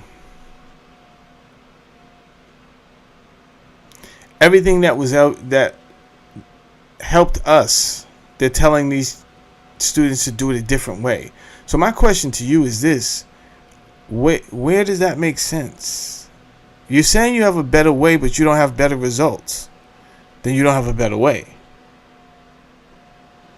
If you don't have better results, you do not have a better way. So then that should lead us to ask, well, who said to change this in the first place? If we had a good thing going on with the way we were teaching, what would cause you to just up willy-nilly and change the curriculum and the rubric in the first place? And then that's when things start to look sinister, when you put all of these questions and answers together and realize things are worse. Don't say you don't have the funding, because in my opinion, you're not paying teachers enough. And in fact, people can make more becoming a correctional officer in New York City than they can be being a teacher. That's a fact. Almost anything working in New York City, you can make more than being a teacher, which is crazy to me, right? Wallahi, I'm not going to tell you who or what, because you're going to be looking up his job. And I'm not doing this to stop his money. So I'm not going to tell you who or what he does for the city. But let me tell you something. He does blue collar work. That's what I will say. He does blue collar work. He made more than $300,000 in 1 year. He made more than $300,000.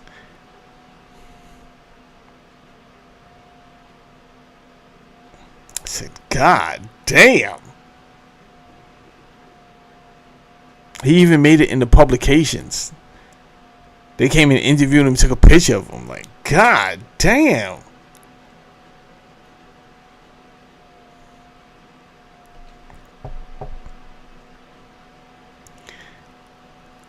If they really wanted our children, if they really cared about their comprehension, it doesn't take a rocket science to see that the inoculations are having side effects that they don't want to acknowledge, but they're making so. It's like you right now telling me you make t-shirts, right? And then I tell you, oh, well, I work for the Board of Ed, and we have to buy t-shirts every month. Every month we have a budget for $10,000 for all of our schools. All of our schools share that $10,000 budget just on t-shirts. Right? You, my man, you got that contract, bro. Don't worry about it. Don't worry about that, because we got to spend it on t-shirts anyway.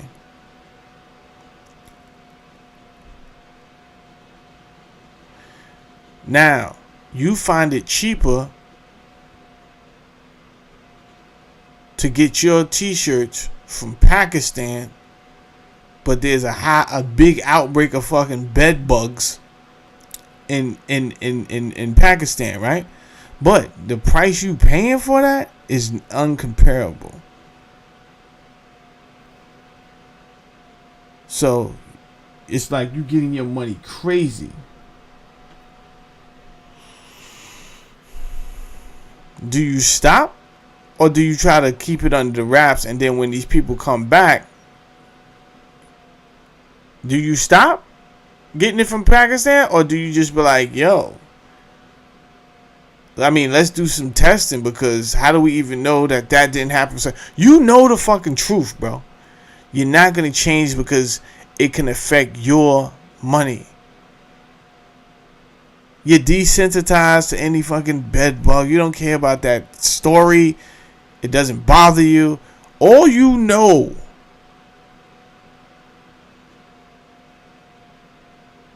is that you're able to take your mistress to fucking Peter Luger's and look like a big shot. You understand?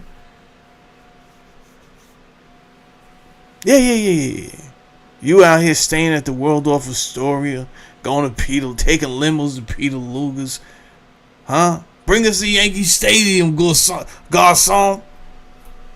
You out here fronting. And you don't want that. You love how that feels. You don't want that to stop. That's what you know. You don't know nothing about anything else they're talking about. Well, I done did the research. They know the adverse effects of the inoculations. And they have made changes, but they're never gonna admit that some of these inoculations could be tied to autism and could be tied to all type of other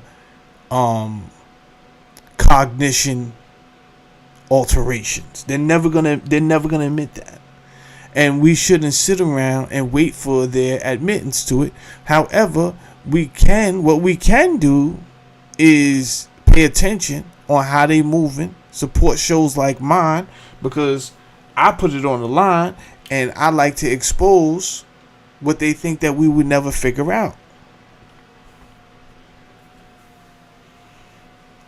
So if you're making all these kids that enter into school take a vaccine, or they all, before they get into school, you cannot go to school without the vaccine.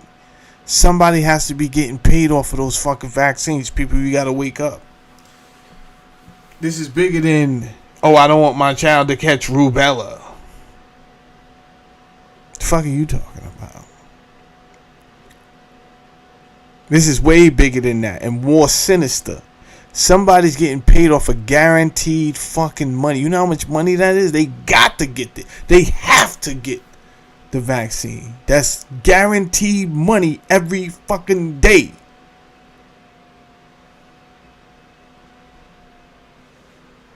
They don't care nothing about what is being said in the development of children, the patterns that are popping up. They don't care nothing about that. And in fact, they will spend more money to put down that conversation and suppress that conversation before they ever stop.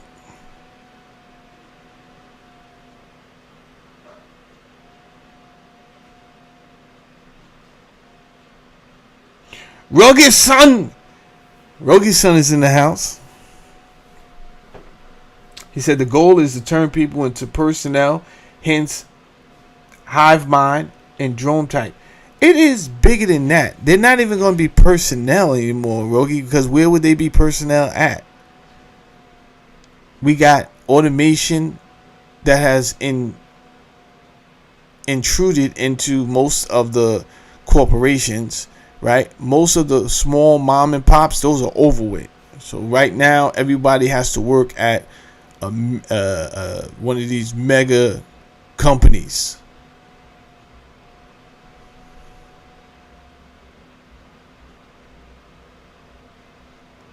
Because sooner or later, your company won't be able to stand the competition. They just won't be able to afford it to keep their doors open. There will be many companies folding in the next 3 to 4 years. Many.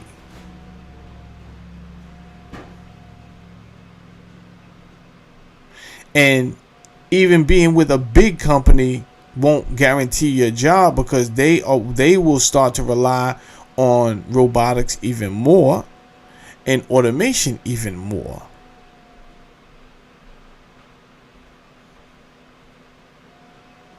So the plan is something I spoke about, I don't know, 2 years ago. But since you're here, let me bring it up. You know, I got a couple of text messages off of this one. People didn't believe what I was saying back when I said it. Yeah. Go said, I would pay $100 if anybody knows what rubella is. Or how to catch it. I don't fucking know, bro. All I do know is that it's illegal for your child to step foot in that building without their shot. You are absolutely right. Let's see. Sam Altman, UBI study. Now, I get it. I be saying a lot of shit way before people even be seeing the significance, right? So I said, look, here we go. Sam Altman puts $14 million into studying universal basic income. Now, hopefully it gives me the date, because this ain't the real date. This is just when they wrote this, right? This is May 7th, 2026. Nah, he didn't do this May 7th. Look, there we go. You got to look when he did it. You got to look when he did it. He did this study in 2020. Sam Altman put $14 million into studying universal basic income. Stop right there. What would make a young millionaire put his own money into studying this?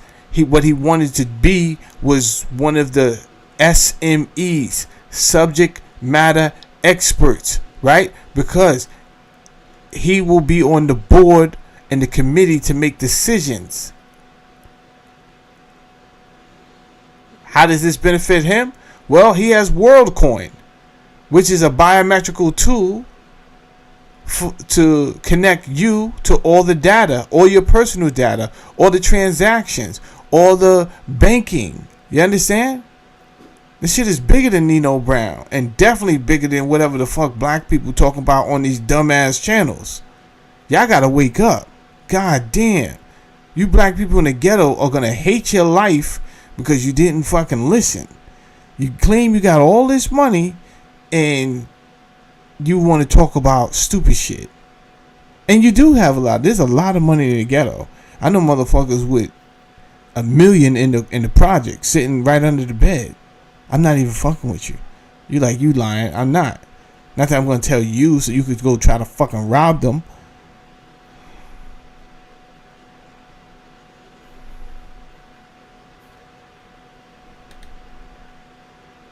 But I want you to understand what's going on. Right? So he spent 14 million. Now says it's useful, but not what we really going to need for the next phase. Oh, I don't know what that means. God damn. Things have made a change, Saladin. You understand? You was on the right track, but we've realized that we're wasting our time and we're gonna cut out the middleman. What?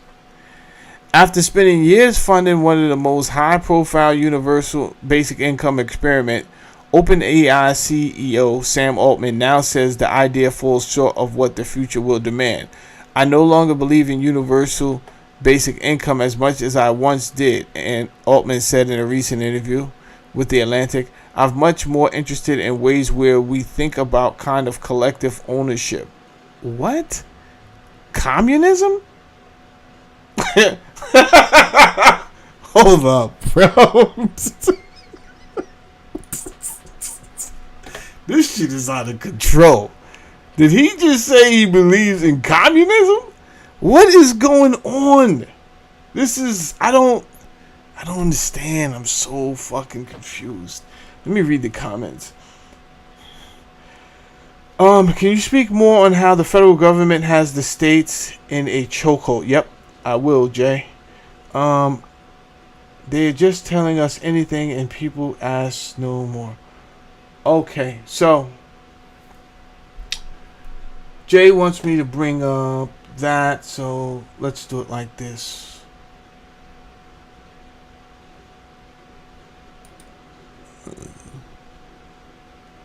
Jay, I like to use AI. Saves me time, and because I can show things on the fly.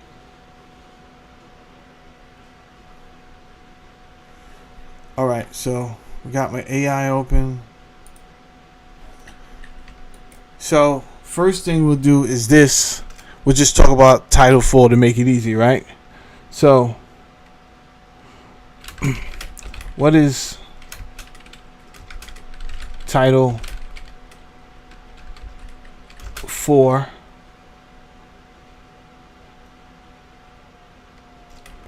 in relation to the federal government and state schools funding? Start there.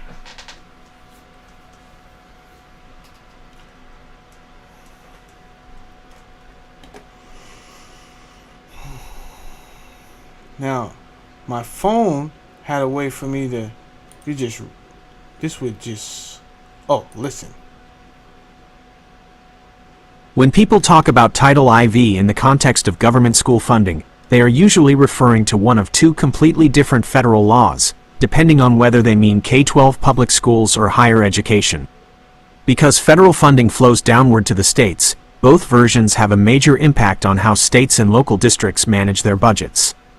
Here is the breakdown of both definitions. 1. K-12 education, Title IV, Part A, ESA. If you are talking about state-level elementary, middle, or high school funding, Title IV refers to a specific section of the Every Student Succeeds Act, ESA. Originally created under the Elementary and Secondary Education Act of 1965, it operates as a flexible federal block grant designed to help states and local school districts improve student academic achievement. Sorry, I was looking for the pause button. I don't mind it reading it, but I need to pause because it's going to say something and I may want to. Now, Every Student Succeeds Act is not a good thing if you have not figured that out by now. That's the crazy shit though. It sounds like what we need, right? So it's like, no, every student, yes, but you're thinking from your perspective of they're going to allocate resources to commit to your child as a student to get whatever that child needs to comprehend the work, the lessons. That's not what's going on. That's way too granular. Not saying that we don't have the money, because we borrow money for a lot of things, and if you guys want, We could look. I'll ask, what is the most we ever borrowed from the central bank via proxy, the Federal Reserve, for? Right? So we could take a look at how we're allocating these billions of dollars, which turn into trillions of dollars over time, and comparatively look and see, okay, out of these 35 trillion that we're in debt, how much of that went to education? And you're going to be upset at the number. I'm going to just tell you that right now. We ain't even got to waste time, because you're going to be upset at the number, because it's going to be so disproportionate. You're going to be like, what? So I just wanted to pause it there, because it says every student succeed, but every student, that's not success. And then success is determined on whatever the initial goal was. So that's the question we need to ask. What was the goal? Because, and that will tell us if we were successful. And don't misunderstand the goal as an accomplishment of value. Meaning, if the goal is to get every fifth grader to go to the sixth grade, that may not be hard to do if no child is left behind. So we can't throw a party like, yo, every child made it to the city. Yes, you pushed them through. They came to class every day. They joked around. They jeopardized every other kid in the classroom's education. You know how many times my daughter come home frustrated because she said the teacher wasted 15 minutes, 20 minutes dealing with a Tyshawn in her class? Tafik. All the ties, man. All the ties are a problem. If I run a school, if I open up a charter school, don't even come to my school if your son's name begin with Tyshawn. Ty anything. Don't bring him to my school. Because I'm not putting him into a homogeneous classroom. I mean, he will be in a homogeneous classroom with people like him. With all the ties, they're going to be, oh, what's your name, young man? I'm just going to stop you right there. Let me just stop you right there. All their names on this side is Tyshawn. All the boys. All of them. So let's not even waste time with the pleasantries. They all have, these girls over here all have names with Shah, and then it gets crazy from there.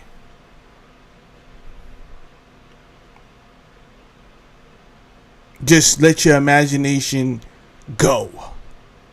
And whatever comes after Shah in your head, that's their names. Now, we got that out the way. None of them can read. I just brought you in to help them learn to read. Right? So don't even worry about anything else.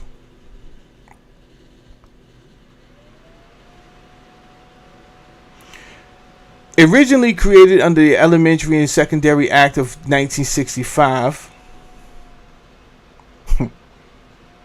This shit is so fucking crazy. Let me show you what else they created in 1965, beloved. This shit is nuts.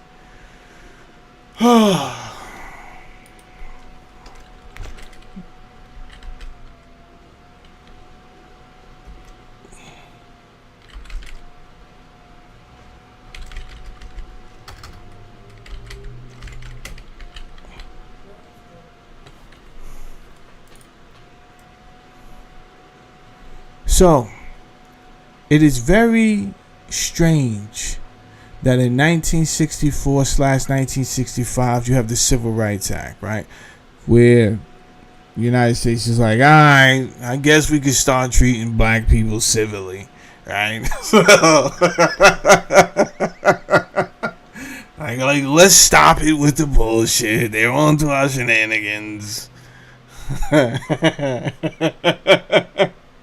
So immediately after giving civil rights to fucking human beings. Stupid shit. Immediately they go into the contingency plan for subfusion, right? For manufactured chaos behind the scenes. And one of the things they create is the Law Enforcement Assistance Act 1965, landmark U.S. federal signed by President Lyndon B. Johnson, that authorized the Attorney General to provide grants funding for research, demonstration projects, training programs aimed at upgrading state and local law enforcement. All of that is nice, fancy wording for we are going to fraternize all of the police stations at one time. So if this program is running congruent with this program, at some point we should see the benefits, and we should start to see this pay off. Meaning, no child is going to be left behind. No child is going to be left behind. Push that motherfucker through. I don't care if he can't read, he doesn't know math, he don't know nothing about science, he don't have no knowledge of self. I don't care. Push him all the way through to 12th grade and then push his ass out on the street. And let me tell you something. We're going to throw our full sponsorship behind law enforcement.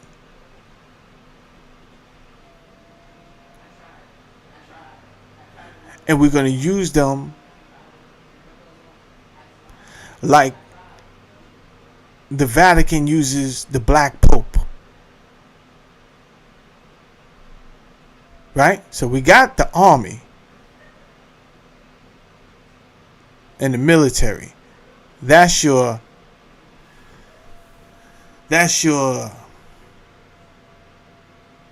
poster child for the institution, right? Which is St. Peter's Cathedral and stuff like that. But we're going to have the Black Pope, the Jesuits. They out here causing chaos. That's who we get to do our dirty work.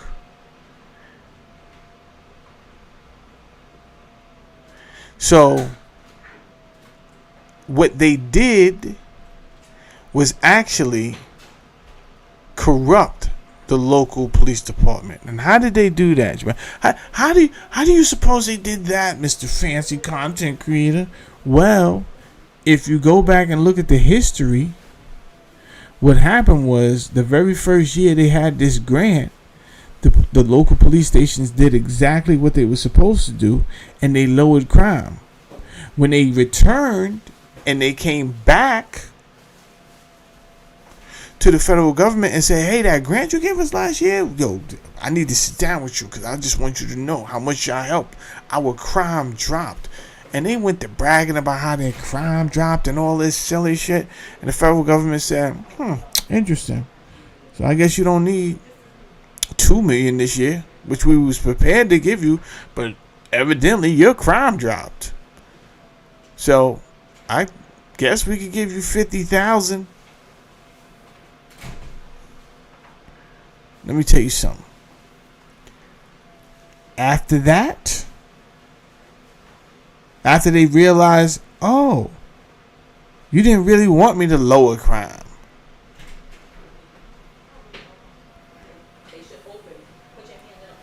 I didn't say that. I didn't say I didn't want you to lower crime. Use the crime on what you want to use it for. All we saying is we see other places that need it more than you. Then they was like, oh, hell no. Nobody needed more than us. Watch this, Jack. And then the next thing you know, crime got stupid.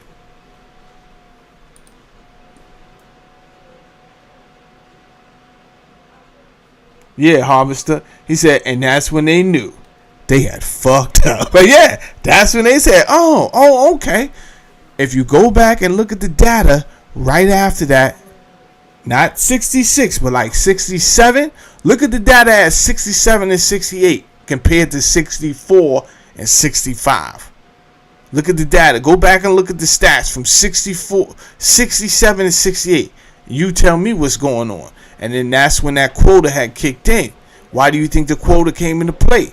Quota came into play is because we're getting that federal money, right? So what happens is conversations, they get hijacked by people that want to spew disinformation and misinformation. So defunding the police had nothing to do with, we want less police on the streets. Who the fuck said that? I never said that. I said, if y'all not going to do correct audits, and I definitely don't agree with you having semi-automatic weapons if the people can't have semi-automatic weapons. No way in the fucking world. The way things are going now, you think I want you? You can't even pull somebody over at a traffic stop without choking them the fuck out. You think I want you having semi-automatic weapons? No, my boy. I need you to have the same guns we allowed to have. Respectfully. Well, it's a dangerous job. Well, you don't have to work that motherfucker, do you? Huh? You want a nice cushion job? Go be a teacher, nigga. That's good for your speed. I don't think, based on what you just said to me, I don't think you need to be a police officer anyway. No, does a fucking. It been a dangerous job since Wyatt Earp. Motherfucker, tell me something I don't know. Sherlock Holmes. So it's a dangerous job. Well, shit, go do something that's not dangerous then. I mean, that's just common sense. Don't do something that's dangerous and you scared to death. That makes sense?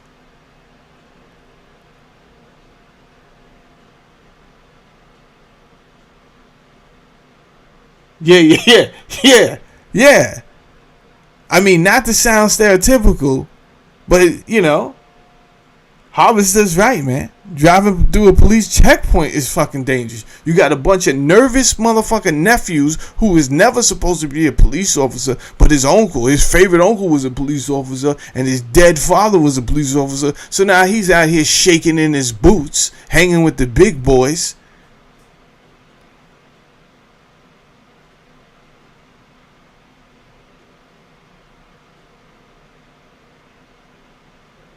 You got Little Dick Larry out here with it's fun to be at the YMCA mustache, acting all tough. He's hyped up on roids.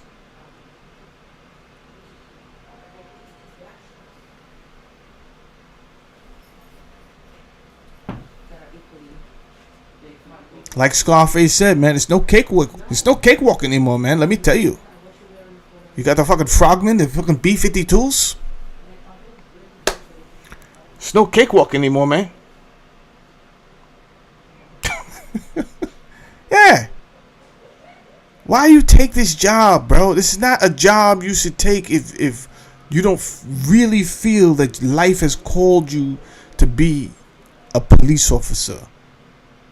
I understand they have a good pension and all of this, and it's a respectable job, and they give you a gun. Listen, I have nothing against the people who take that job, honestly, but you got to be honest with yourself, man.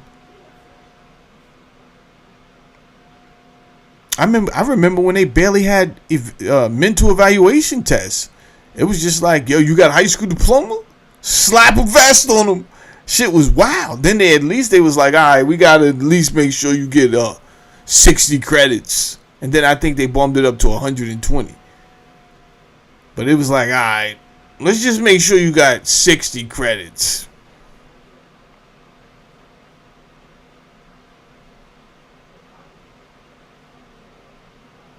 I mean, by the way, we are giving you a license to kill.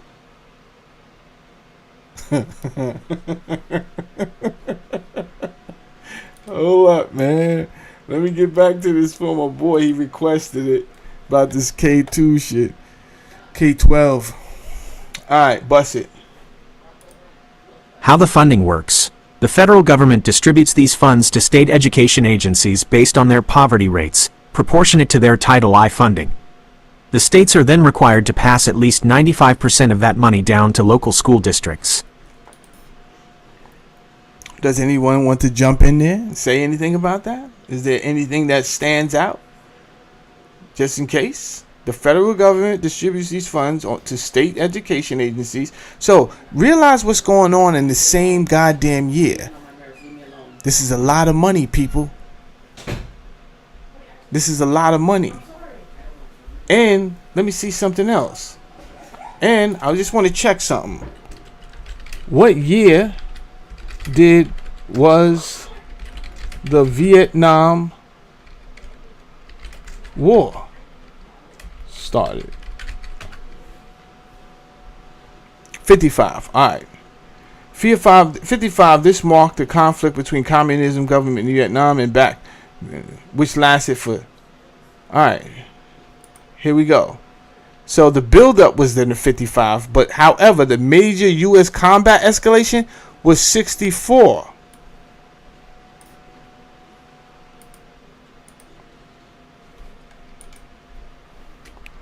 Elaborate on this. All right.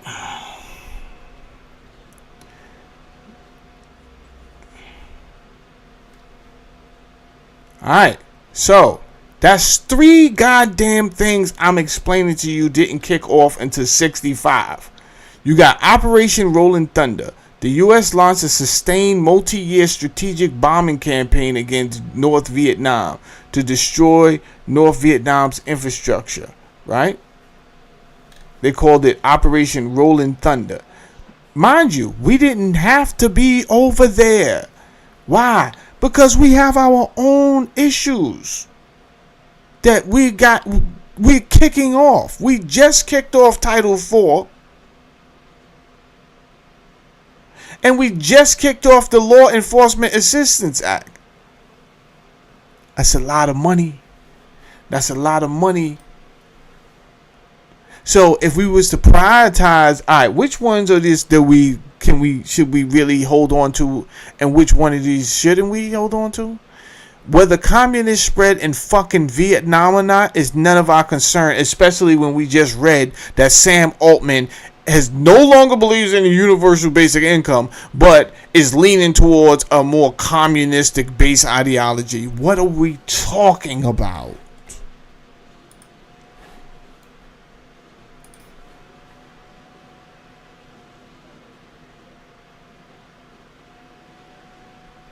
Hold on, crack.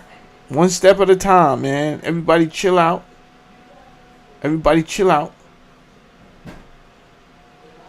I'll get to you. We ain't really finished with Jay Izzett's request to go deeper into the money coming from the federal government. The reason I'm taking a long way home is because I want you to look at all the variables at play. You get a good virtual 3D realm view of what's happening. Right? Because what I'm trying to show you is there's something else going on, which is the devalue of the dollar. You see? I'm trying to break down organized chaos. You cannot put that much money into the system without the value of the dollar dropping. Do I got any people in the house?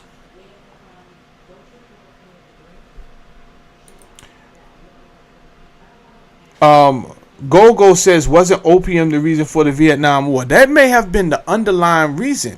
I'm just going off of like what people could research so it's not conspiratory, right? I wouldn't doubt that, right? When DEI came out, we found out we was paying Afghanistan $40 million a week or some silly shit like that to grow poppy.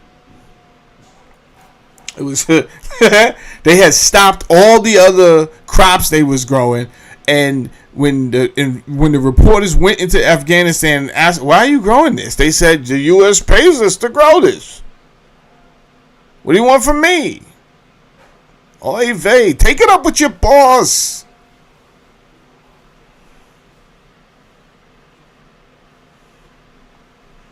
Yeah, so that's all I'm doing. I'm just this way. If anybody goes and looks it up, I don't want to seem like a charlatan or just some guy that has nothing else better to do talking online, right? Because I could compare with these other motherfuckers, and if you can't tell by now, some of these motherfuckers can't light a candle to me. Even though I use profane language, bitch, I'm intelligent. You understand? I'm not talking to you, Gogo.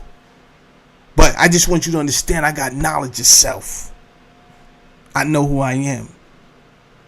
So I have to distinguish myself from these other characters that just like to get up here and ramble and shit. Most of the time, people will have something called cognitive dissonance. And it helps that if they do experience this and want to lash out at you, that you can protect yourself with the truth. Because then they're going to try to say, well, you said they was over there growing opium, and that wasn't the case. It says right here that the United States was in fear that communism would spread. So then, being that France no longer had the rule, then United States filled that void. Well, who the fuck said we had to fill that void? We not the communism police. We say a lot of shit that sounds good out loud, like, yo, there can't be communism in this guy. Who the fuck are you, bro? You just gave black people civil rights in 64. Who the fuck do you think you are to have any type of authority on morality and ethics? Are you shitting me? How about you be more concerned? You see, this is why the fucking dollar had to be taken off the gold standard, because all you smart motherfuckers didn't realize that you're spending more money than the dollar isn't even attached to gold. There's not that much gold, and you're printing way more money.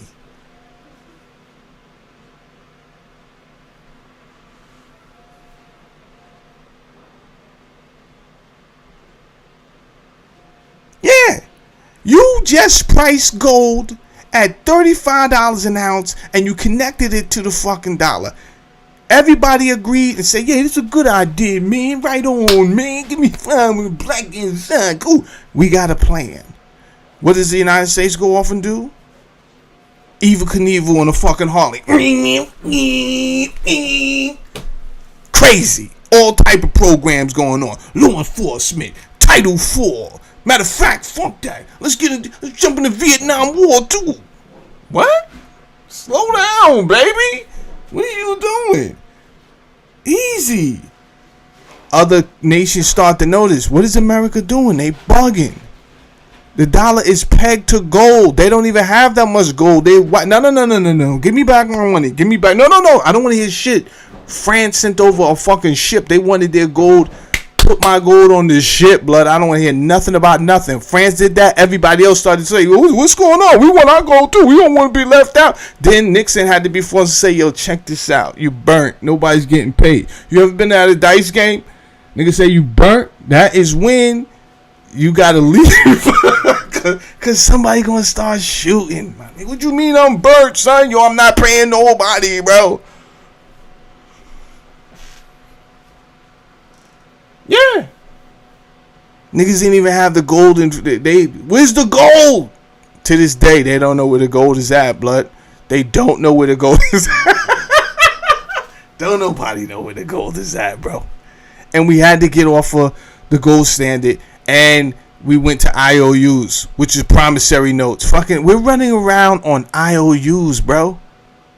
We're running around on some Popeye shit. Wimby from Popeye. Yo, I would gladly pay you tomorrow for 2 hamburgers today, sir.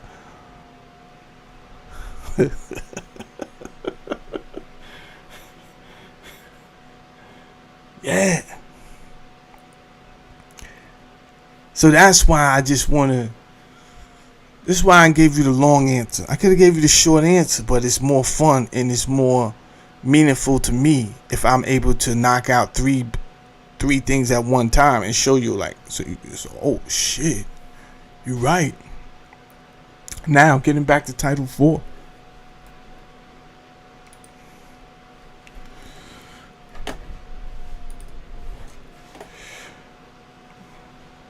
So The federal government distributes these funds to state education agencies based on their poverty rates. All right, so we already know that most of these poverty-stricken schools are going to take the funding. So, getting back to what Jay asked, how the federal government have you by the balls, you don't have enough money to sustain without this funding. And matter of fact, what we do is we rope you in the same way we roped in the local police departments, right? Once you get addicted to the funding, because we give you funding, and now guess what? Now you got some money for out of school programs. Now you got money for the fancy projectors. You understand, the pull down joints and all. You got some money. You got a little bit of money now to do some things, and your principal is happy. And to be honest with you, most principals now, you'd be lucky if a principal wants to stay at that school more than 2 years, because they're trying to build out their resume and show what they can really do. So they don't have time to worry about what I'm talking about. They're looking at the numbers, the data. That's what it comes down to. Everything is data driven, but it's not necessarily passing all the time. Those things can kind of be covered up a little bit. The states are more than required to pass at least 95% of that money down to local school districts. So here we have it.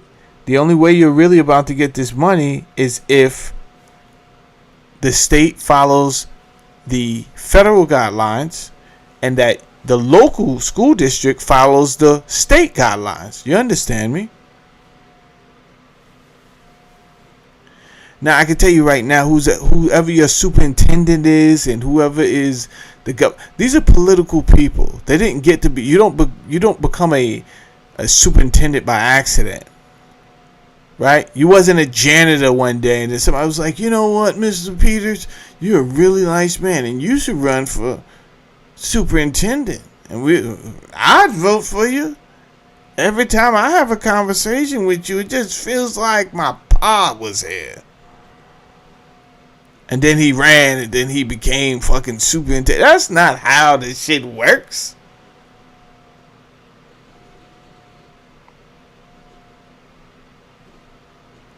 So, off the jump, you're dealing with people who prioritize differently, and that has nothing to do with color.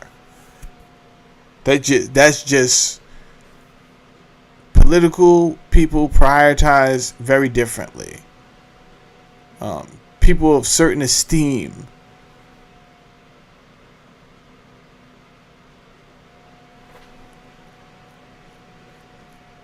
If a school district receives more than $30,000 in Title IV funding, they must conduct a needs assessment and legally split their spending across 3 mandatory pillars: well-rounded educational opportunities, funding for programs outside the core testing subjects such as STEM initiatives, music arts, blah blah blah blah blah, expansion college and career counseling, and foreign language, safety and health students, minimize 20% money directed towards school safety, effective use of technology. Higher education, we'll get there later. But notice that the funding is meant to control, and I probably shouldn't use that word. But the funding is available for not only primary schooling, but also secondary schooling. When a student fills out nope, I don't want to do that. For state universities, community college, no, that matters. Survival. Summary of difference. Primary focus. Blocks, grants for. All right. Let me ask another question here. Let's ask the hardball questions. Is there a framework or curriculum usually attached to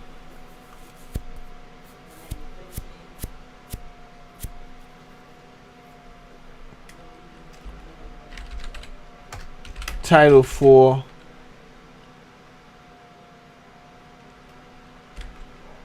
that the federal government expects the recipient to follow.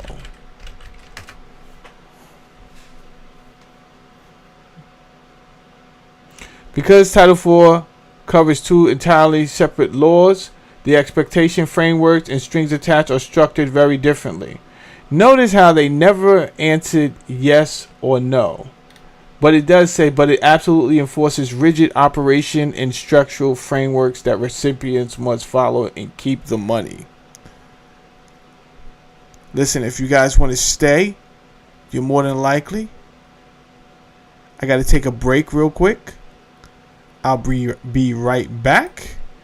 In the meantime, I'm going to play my jazz album, Funk and Love. You can get this jazz album. The link is in the bio. You understand?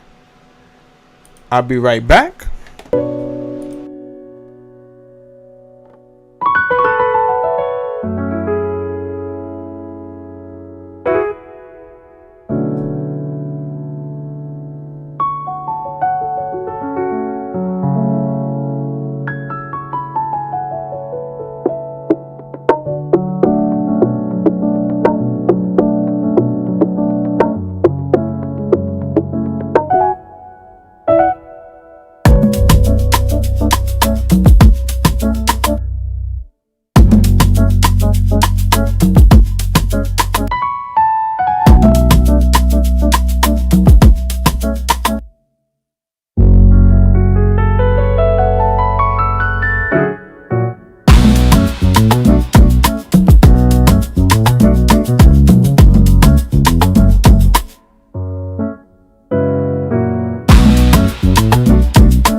All right, all right, all right.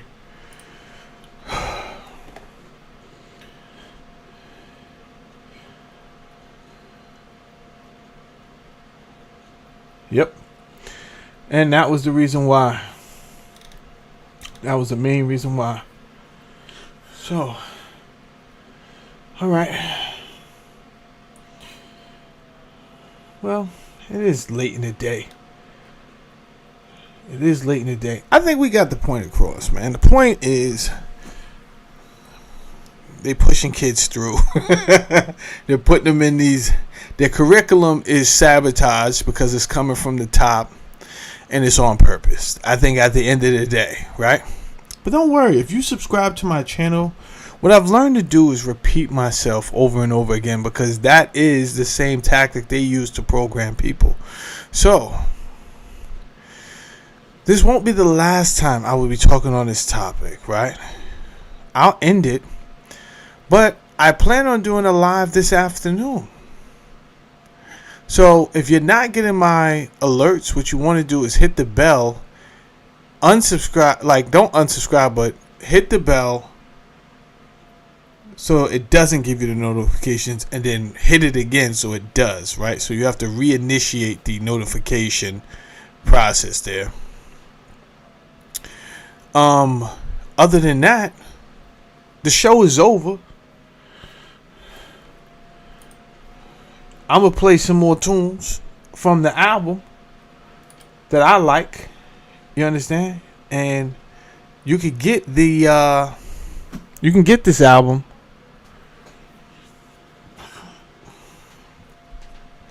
from the link in my bio.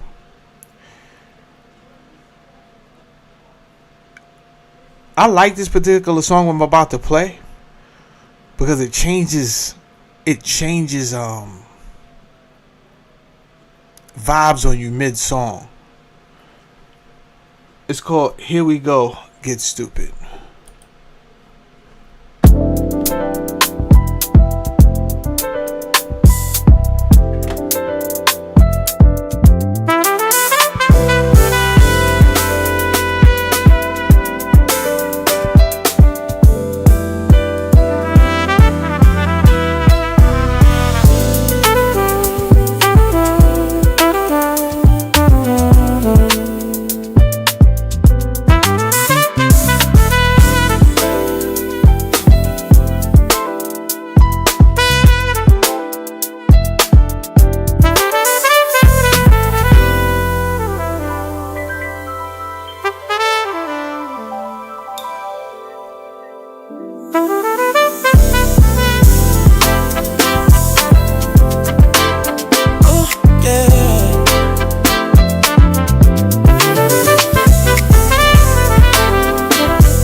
Sorry, I didn't even know my mic was off all that time. Damn. So nobody read any of that. It's crazy. Can't read all that over. But now I definitely got to do a show over. Because I was reading all of that. But it was this part right here. Let me show you this.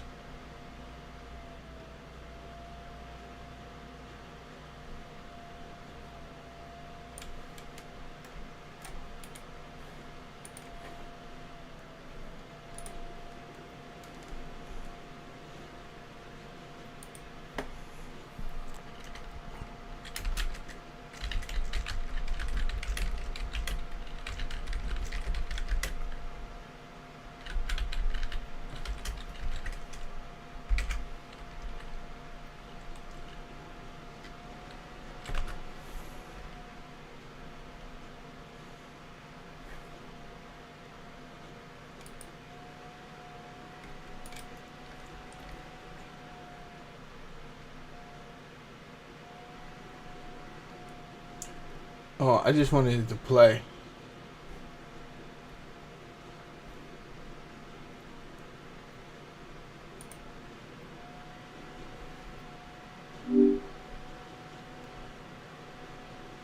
Can you echo my last request? Your last request was elaborate on this part of the essay. Both view doctoring oneself as irresponsible, learning on one's own as unreliable, and community organization, when not paid for by those in authority, as a form of aggression or subversion. For both groups, the reliance on institutional treatment renders independent accomplishment suspect. The progressive underdevelopment of self and community reliance is even more typical in Westchester than it is in the northeast of Brazil. Everywhere, not only education, but society as a whole needs deschooling. Can you tell me your response to that? To wrap up our discussion on Ivan Illich's vision, it's clear that his critique goes much deeper than just reforming schools. He's really advocating for a fundamental shift in how we perceive our own capabilities and our relationships with the institutions around us. By seeing these systems as manipulative rather than supportive, we can begin to reclaim our personal power and build communities based on genuine connection and self-reliance. What do you think about the idea of deschooling society, as opposed to just fixing existing schools? Actually, I wanted you to read your response to my request, verbatim. To wrap up our discussion on Ivan Illich's vision, it's clear that his critique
I just wanted to eat my food while this was saying this.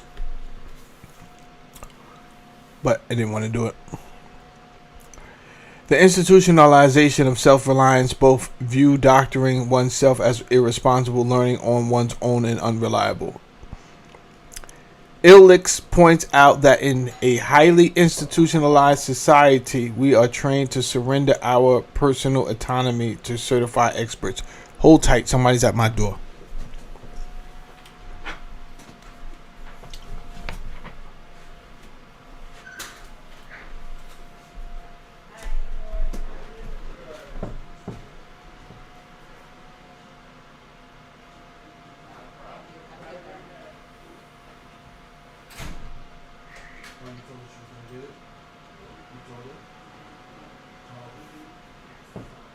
It looks like the same driver from yesterday too. Yeah.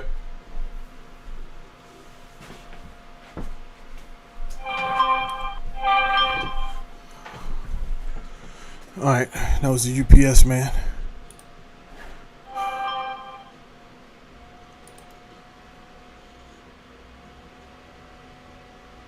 Huey, what's good, bro? Yeah, I noticed, bro. He said, will you box me? For what? I box you? Gamer Sparks. What do you want me to beat up on you for, Gamer Sparks? What happened?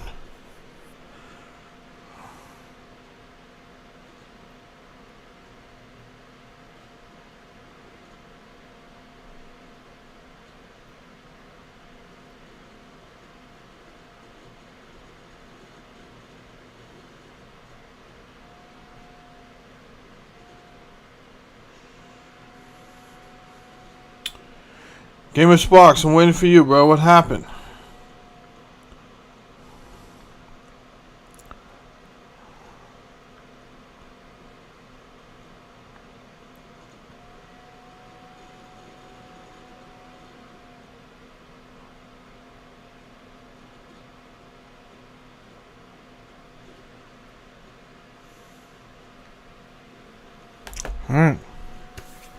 Alright, that's the end of my show. I'll be back this afternoon. Holla at you guys later. Peace out.